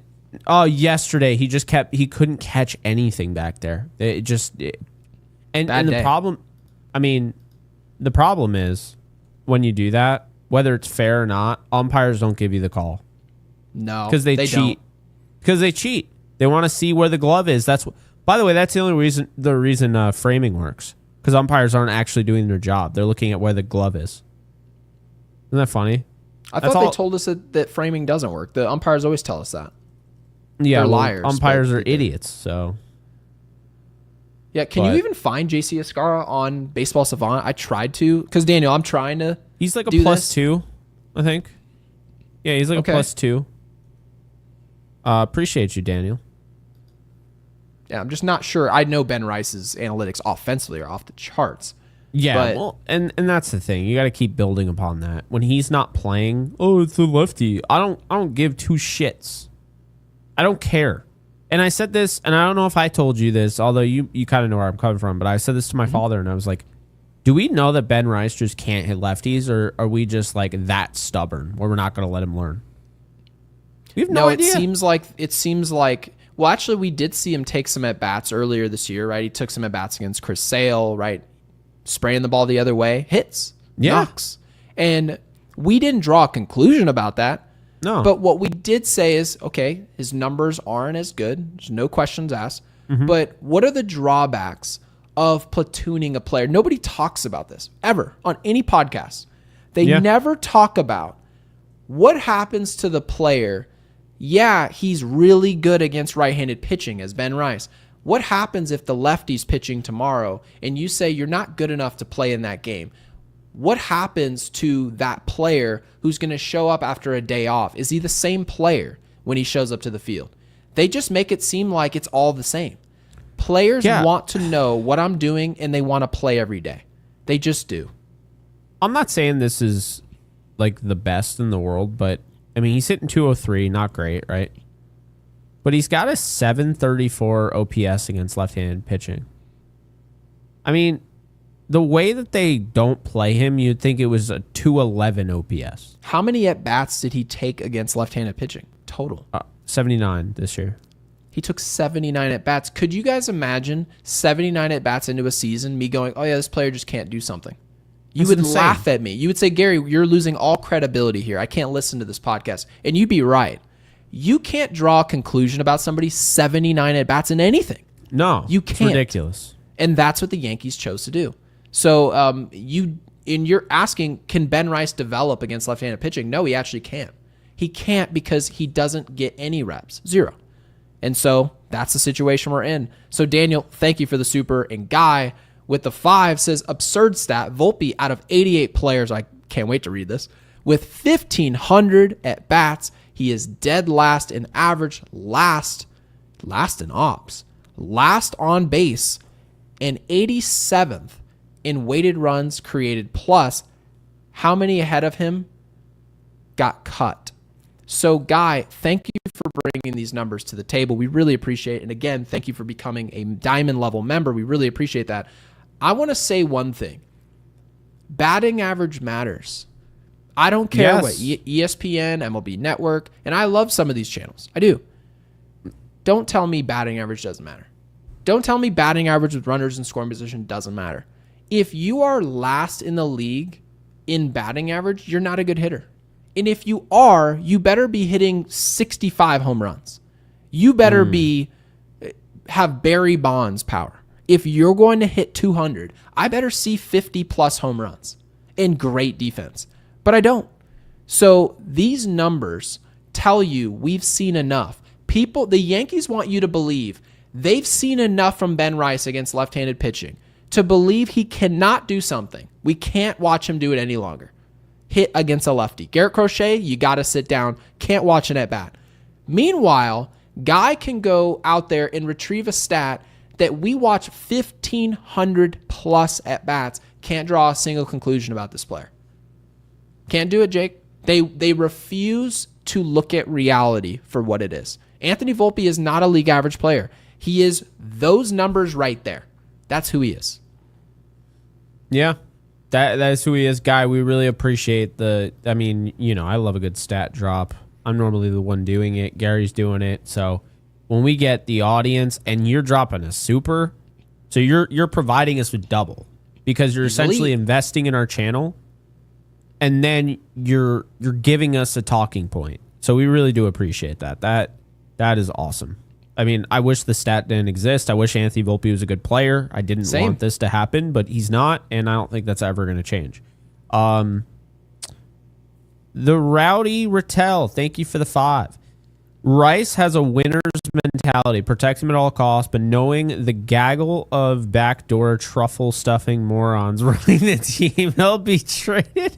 Ha! Oh, man. We finally find a player who we actually like his temperament. That is so funny. Can we put the hitting aside, put the fielding aside, the framing that we've read about Ben Rice, the questions about Rice's defense? Can we just look at the person We brought in Josh Donaldson, right? They told us, well, part of it's baseball related, but the other part of it is we want a type of person that has a fire. Ben Rice has the fire. Yeah. The Yankees, in my opinion, is very country club right now. Ben Rice has nothing to do with that entire environment that I've described. He has nothing to do with it. I've really never complained about Ben Rice's effort. I've never complained about his answers in the postgame. And he just so happens to be one of the players on the roster that have been here the least. It's amazing how that works. You bring in vets who have been all over the block. They've played for 6 different teams. They've played for 15 years. And they'll show up here and put the helmet on. And you'll hear it like a robot. They all sound the same. Ben Rice doesn't sound like that. His effort doesn't look like that. So, winner's mentality, I absolutely love it. Jake, I know you were high on Ben Rice. You on this podcast, you were talking about this obviously before it was the attractive thing to talk about. It was before the numbers were really there to prove it. I'm curious, obviously, like what you saw in the player, but there's no question his approach is different. He's not uppercutting at the plate. He looks accountable. He talks accountable. What do you think about this player right now? Because I think we both agree. We love Ben Rice. He needs to be a long-term view for the Yankees. He can help you now. He can help you down the road. And the thing I liked about Ben Rice is that while he was kind of like in Ivan Nova type of call-up, like not a top prospect, but somebody that was just pitching well or, you know, in this case, hitting well, I got a chance to watch some of his at-bats, and I noticed that like he wasn't chasing like every single pitch. Like you see a lot of those guys, they get some success and they start chasing like crazy. That's why I got annoyed with Ben Rice last year, and I basically got to the point where it's like you couldn't play him because he was so in his own head and he wasn't playing his type of brand of baseball. But you could see he was getting better and better and better. And I just felt like he had a chance to be, the way I put it, a Brandon Belt, but I think he can be astronomically better than Brandon Belt. Like, I think we're talking about a guy that can be a star in this league. Much stronger, by the way. I mean, Ben Rice is just...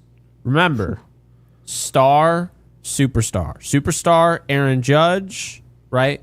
Ronald Acuna Jr., Shohei Ohtani. Those are superstars. Those are guys that are on all the commercials and everything. Ben Rice is probably not going to be on a Subway commercial or anything like that. But he's going to be somebody that goes to all-star games. He's going to be somebody that potentially hits in home run derbies. He might have a Subway patch on his jersey. Oh, good God. Sorry, I would take Subway over Star Insurance. Awesome, an insurance company in China. Let's go. Like, are you kidding me? Yeah, we should just put a GameStop patch on it. It doesn't go with the Yankees. Just put Robin Hood. It's not even Robin Hood. It's just trade stocks now. Oh, by the way, so when you were talking about the chasing, you were talking about 90th percentile. That was the reason I told you guys Anthony Volpe will never be anything ever for the Yankees, is because his chase rate is just dismal. He doesn't know what a strike is. He doesn't know what a ball is. That's the first concept you need to know as a hitter. If you can't do that, you can't play in this level. Ben Rice, you talked 90th percentile. It went up. It's 91st. That's insane. He's now to getting be fair to the to territory. Volpe, his chase rate's at 77%. But I get what you're saying. Which is shocking, by the way. Shocking. What I will say is this. Volpe's gotten better at not striking out. But again, it goes back to your point. Yeah, because he now he's been making contact. He's just always trying to drive the ball. So I want to look at those numbers. I'm curious. So Gary, here's what I'll say. Okay. He doesn't walk. He's got 40 this year. He doesn't walk. 40 this year. He's actually, when you said he doesn't walk, he's going to walk more than he did last year. Probably. He hasn't walked, it feels like, in 3 weeks.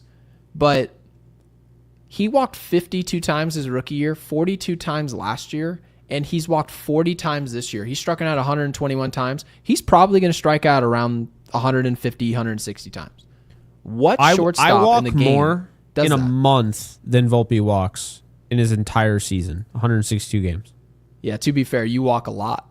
Yeah, I do walk a lot. You're but the still, Barry Bonds of casual walking. Casual walking is the cheat code. You want to lose weight? Walk after every single meal. Thank me later. Yeah, if you got Jake on Instagram, he will be walking near you. So No, I won't. Well, apparently I will, because now everybody knows that. Oh yeah, I'm in upstate New York too. I got another Facebook friend request or whatever. Is like, yeah, I'm actually in upstate New York. I'm like, oh dude. God. See what happens. You start a podcast. Mark with the 20. Mark, thank you for that. Says Yanks look lost. No fire. Nope. No aim. Nope. Boone can't guide them. No, he cannot. The team feels the same. Yes, they do. They swing and miss. Pride worn thin as cheers for the Sox rise loud from within. This is like a James Joyce poem. Wow. Sox dominate a flawless affair while Boone's crew stumbles, lost in the snare. What is going on? There. Is this AI? Is it a poem? Is it a what is happening? Mark, we love you. We appreciate you. I don't know what's happening. Is that our first poem? No fire, no I feel like aim. we've Boone seen can't another guide him. poem, but that The was team pretty good. feels the same. They swing and miss. Pride worn thin as cheers for Sox rise loud from within. Sox dominate a flawless affair while Boone's crew stumbles lost in the snare. No, that's great. That's a fantastic poem. I remember my mean, teachers used to try to force me to write a haiku. poem. I couldn't. Jack says it's a haiku. I don't know any of those names. Haiku, sonnet. I don't remember. When I was in school, I could have told you. I have no idea what they mean. But Mark, I agree with you say it was a sonnet? I don't know. Oh, I thought it was in the chat somewhere. Someone said haiku. Oh, it's a But, like, haiku. Okay. I So, don't know. It's a Mark, poem thank you to for me. the haiku that we agree with. The Yankees have no direction. And when you have no direction, you'll never end up at the destination. This is true. Never. So, This is never. true. We Absolutely really appreciate never. the 20. Really appreciate and it. Peace Geek with the 5 Peace Geek. says, I was around in the 80s. I saw this on Twitter, this conversation about 80s Yankees baseball. Peace Geek said, I was around in the 80s when the Yankees were abysmal. It's my favorite word, except for Mattingly. Said it 5 And times I never today. felt this way about this team. I just can't watch anymore. And yet, Peace Geek will have the game on tomorrow. Guaranteed. I'm a diehard fan. I hate watching this just as much as you guys do. That game will be right on to watch an outing. And if they can't beat Dustin May, they can't beat anything. And Dustin May is not a good pitcher. Take He's 11 not. from Volpe. Take it right off his back. I don't care. Give it What to- made you say that? What I do you agree mean? with you. Well, it just came out of nowhere. No, it didn't. I said it multiple times throughout the freaking podcast. See how Jay it was on your mind. That's how bad it is. So I don't Apex- want to see him anymore. I don't. I'm I with you. wish him all the best in his future endeavors. I want him off this team. That's like an email that you're firing somebody. I wish you the I am best in firing your future Volpe. endeavors. Volpe, you're Yeah, fired. You are fired. And you're wearing the perfect outfit to say that. Apex with the 2 says, I've seen enough. Bench Judge to heal. Stanton DH, which is ironic because they asked Aaron Judge postgame, hey, how do you feel? He says, I feel really good. I just don't know what I'm going to throw. Okay, then you don't feel really good. If you feel really good, then you'd be in the outfield. You would. So you don't Wait, feel Judge? really good. Yes, they asked him, how does he feel? He said, physically, I feel pretty good, but I don't know when I'm going to be able to throw. That's what it was. So he's already throwing though, right? They just don't want to play him in Right. the outfield. So that's not on Judge. To me, that's the and honestly, Gary, they've lost the ability for us to trust them with injuries. They've totally lost it. Who is in that training room? Why is it that everybody in the bullpen gets like all these injuries all throughout the year? I know it's baseball, but the amount of injuries the Yankees get, it's not normal. It's just not. They also probably have a very low threshold for the type of injuries they're willing to play someone through. For example, they That's told us true. Giancarlo Stanton, they acted like he was going to be rolled in on a damn wheelchair, and he played 2 days later. Then they told us, no, he's just slow in his recovery. What? What are you talking about? He's slow in his recovery from what? He played 3 games in right field. And then all of a sudden, I thought, Jake, they were going to be like, oh, that just will never work again. He won't be in right field again. I was like, oh, okay. He's in right field. There's no right. Please Fired. go ahead. Go ahead. Yep. Fired. Fired. You are fired. I wear the suit. Fired. I'm over this. It really is sad. And we already put Guy up on the screen. WebMD to diagnose injuries. I'm done. I use WebMD. If I don't feel well, I start looking it up, and usually but you're Gary Sheffield Jr. You're a person. You're one person. If the Yankees are using WebMD to diagnose injuries, we got to. You know what? I wouldn't be surprised. I don't even care anymore. They're probably using Don't Grok. put it past them. Hey, Grok Would be an improvement. Oh, no, you need a people were transplant. messaging me, Jake. People were messaging me on Twitter this week, and they said, why is Giancarlo not playing right field? Or why is Ben Rice not playing here? Why is this player not playing there? And I said, they said, what are they using, Grok? I said, Grok would never make this stupid mistake. And you know what they did? They asked Grok. And Grok delivered an answer of an exact lineup I wanted to see. It was ironic. So Aroma, thank you for the 5s, says, I like to see someone ask Buffoon, your analytics says who to play. Why don't he use the numbers to show who should be benched? I.e. Anthony Dopey. Never heard Dopey. It was right there too, and I've never heard it until today. I would, by the way, like all jokes aside, I think the Yankees use analytics to confirm what they already were hoping to be true. That's actually what I think the Yankees are doing.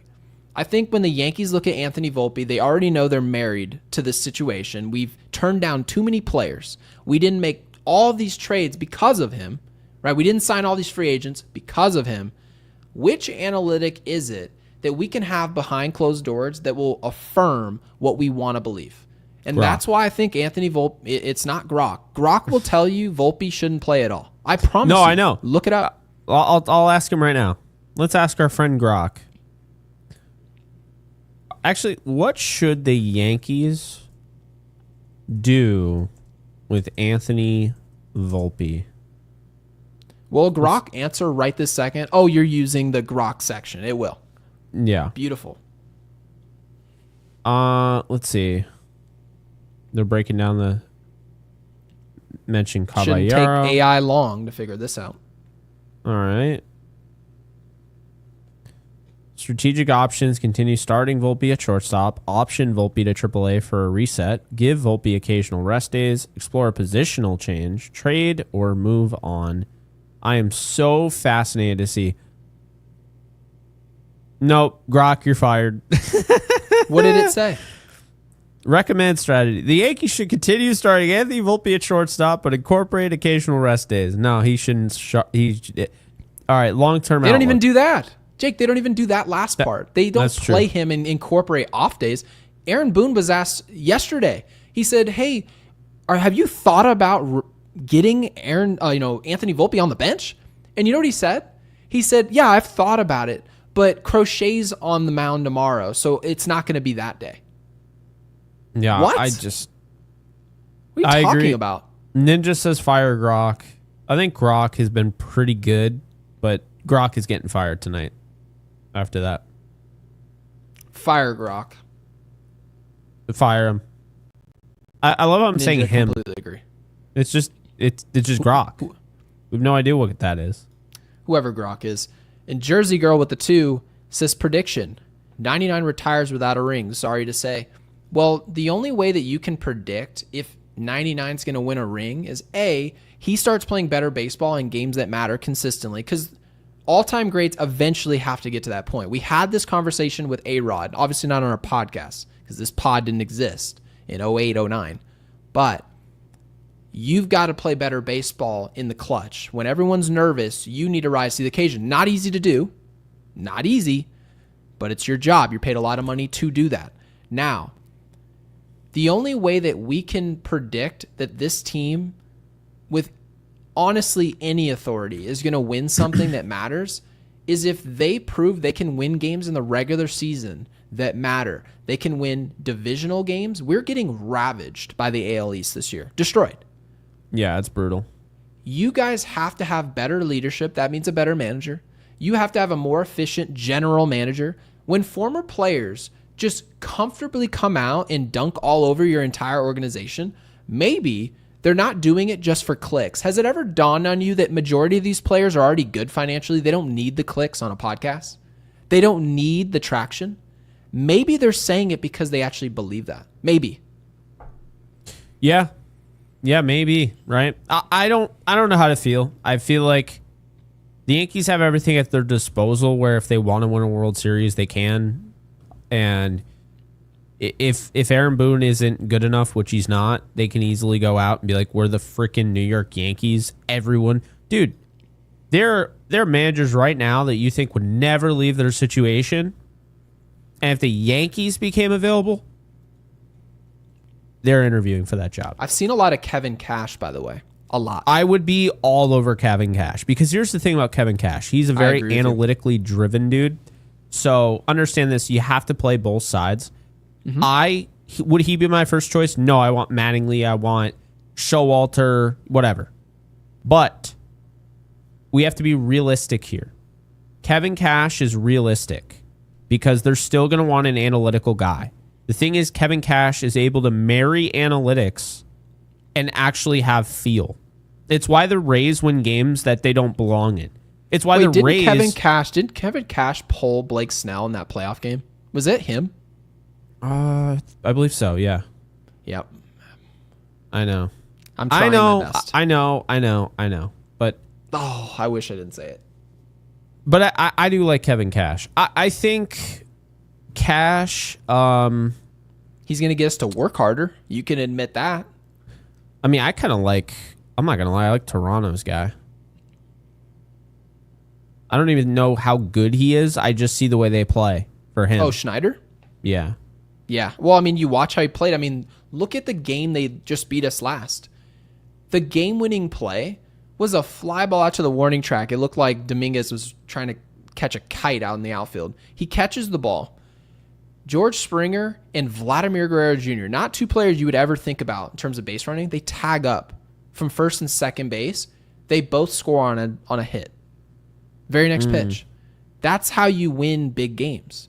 And so, yeah, we probably wouldn't get him, but I would agree with you if the Yankees are going to fire Boone, they need to know which direction they want to go. Don't go the Knicks route where you just fire somebody and then you're like, all right, who's next? You need to nail this. Mike Brown is just terrible. That is awful. And that just tells me they have no direction.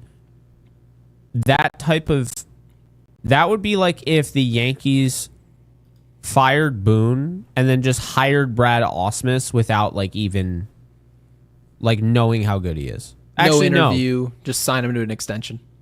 No, because Mike Brown is known as somebody that's kind of he's kind of there. It would probably be going after I don't even know. What even is that comparison? Who would that even be? I don't even know. But anyway, they need to fire Boone. The Yankees are out. The Bronx Stankies need to sweep all the bad teams. Thank you, Jose. Yeah, Jose, we appreciate that. And then John, bet anything Volpe plays tomorrow night. Oh, I'm not betting against that because I can tell you right now. He is going to be in. He never gets days off. Grok was right in that sense. If you are going to play him every day, which I just don't advise, then you have to give him days off. If he's going to be your starter, you got to give him some days off. Why is he's not good enough to play every day? Caballero is the only one that walked today. I think he walked. Gary, hold on a second. He walked 2 times today, right? 2.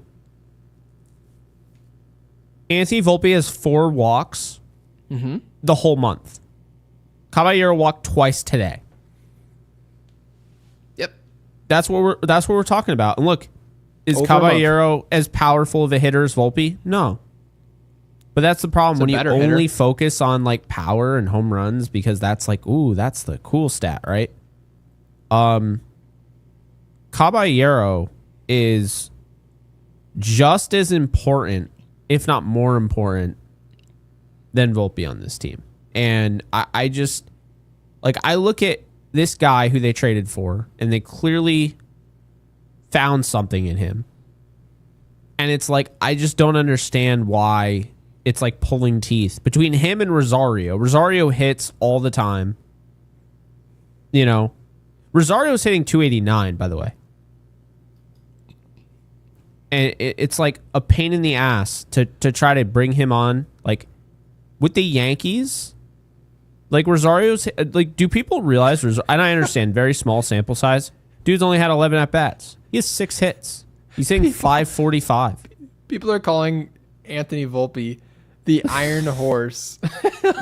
No, they're calling him salty. a Trojan horse. The Trojan Horse. He really is the Trojan Horse. He's That's a very he's good. a Red Sox in disguise. There you go.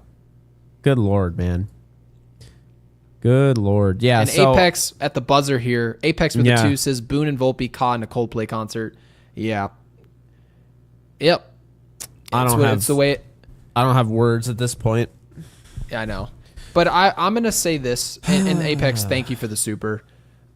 I've got to say, I think Anthony Volpe, he's trying to bunt in situations where you just never bunt. He's given up. He's given up all hope. There's not a single twitch. He is just dead on arrival at Yankee Stadium. Completely useless. You were talking about his value. His value is just at the ocean's floor. And that's not what we're rooting for. We want it to be the opposite. We want him to wear 11 with pride. Great. This isn't going to work. Dustin May's on the mound tomorrow. He's not any good. Caballero should be your shortstop. There shouldn't even be a conversation. You can go ahead and delete Grok, delete whatever your subscription is with any type of service that's telling you that Anthony Volpe should be playing tomorrow, the next day, whatever, the day after that. Anthony Volpe should be sitting in the dugout, chewing sunflower seeds, sipping Gatorade. Give him a day off so that, A, we don't have to watch him play baseball. That's one. And B, all the talk about we don't have a better option than Volpe. Well, you do now, so use them. You have to win these games. So Caballero should be your starting shortstop tomorrow. If he's not starting at shortstop, the Yankees should be booed off the field. As soon as they announce the lineup card, boo them. They don't deserve to win. If you can't be serious about which players are donning the pinstripes on a day-to-day basis, how can you possibly think you actually deserve to win games? How? I think Anthony Volpe will sit tomorrow. I don't see any way that an analytic or a human could come up with that choice to play him. I don't know. I don't. We say this all the time. I don't see how analytics came up with the choice for them to go after Ryan McMahon over most of the other guys. So I said the exact same thing yesterday. I said that Volpe wasn't going to play today. And they acted like it was a foregone conclusion that he had to play against a lefty because he hits lefties. Oh, he They're doesn't hit serious. anybody right now. No, nobody. Oh, you're right. No, you're right. I mean, you remember when Amari Stoudemire punched what was it? A fire extinguisher? No. He like I'm broke a huge his hand. Amari guy. No, was that for the Knicks? Yeah. Yeah, that's why I didn't see it. I'm a Suns fan. I remember Amari Stoudemire when he was just electric. He was so good. Yeah, Volpe wouldn't even hit that. If Nope. he punched a fire extinguisher, he wouldn't even come close to hitting it. That he He'd can't punch hit himself. anything. He'd punch himself. That he is. You know what? You're gonna wish you didn't say it. So, you know what Anthony Volpe is? Who? Did you ever play the Wii? I did play the Wii. Yes. Do you remember the disclaimer not to go like Yeah. and like exactly punch what yourself in the face? I did. Yeah. Yeah, that's Anthony Volpe for you. Yep. So I'm gonna have you guys. So again, we have no idea. This goes to show you how much our audience needed this. I have a comment. Okay, what is it? No, for people to drop in the comment. Oh, you do? Okay, great. Yeah, go ahead and drop it. Yeah, just because I want to honor my pops here. We're gonna be playing golf in probably 5 hours. Same. I'm also golfing tomorrow. So Hey, sick. Yeah, I'm gonna go waste $100 to. It's insane. $100 to golf. It's his birthday tomorrow. So Oh. today. It's already his birthday because we're on the East Coast. So Happy birthday. if you guys want to drop happy birthday Jason or happy birthday Jason Ellenbogen or happy birthday dad or whatever, maybe not dad. I don't know. You do what you want. Happy birthday, El Dad. El Dad, yeah. If you guys want to do that for me, would really appreciate it. I'm going to show him, and obviously, you know, he likes interacting with you guys when he's on here. So drop it in the comment section, not the chat. And appreciate all the compliments on the suit, man. Maybe we need to just, at least the jacket. Like, we got to just rock the, you know. I can wear a suit tomorrow. I've got a hell of a suit. In my Damn, dapper. Do you know, actually, just to tell you, just a little disclaimer, Joe Davis, I don't know if you saw his suit on the broadcast. He is wearing my exact suit, the exact brand and color of my suit. He was wearing the exact suit. It was odd. That's so crazy. Yeah. It's meant to be. Gary's a Joe Davis fan for life. Huge Joe Davis fan. So, Guy, again, I want to throw you up on the screen. Thank you, obviously, for being a new member with Yankees Unloaded. We really appreciate it. And obviously, shouting out my mom there as well. So, yeah, drop happy birthday, Jason, in the comments. And if you haven't yet, make sure you subscribe to Yankees Unloaded. We're giving away a Yankees jersey of your choice if you still want it. And we're going to explain when we get to 10,000 exactly how we're going to do that giveaway. We're not just going to pop up and be like, oh, Guys won the right because you're just going to give it to somebody. No, we're going to make it fair for everybody, exactly how it goes. We're going to be very transparent with how that system is going to work. So thank you guys for being here. Make sure you guys like this video.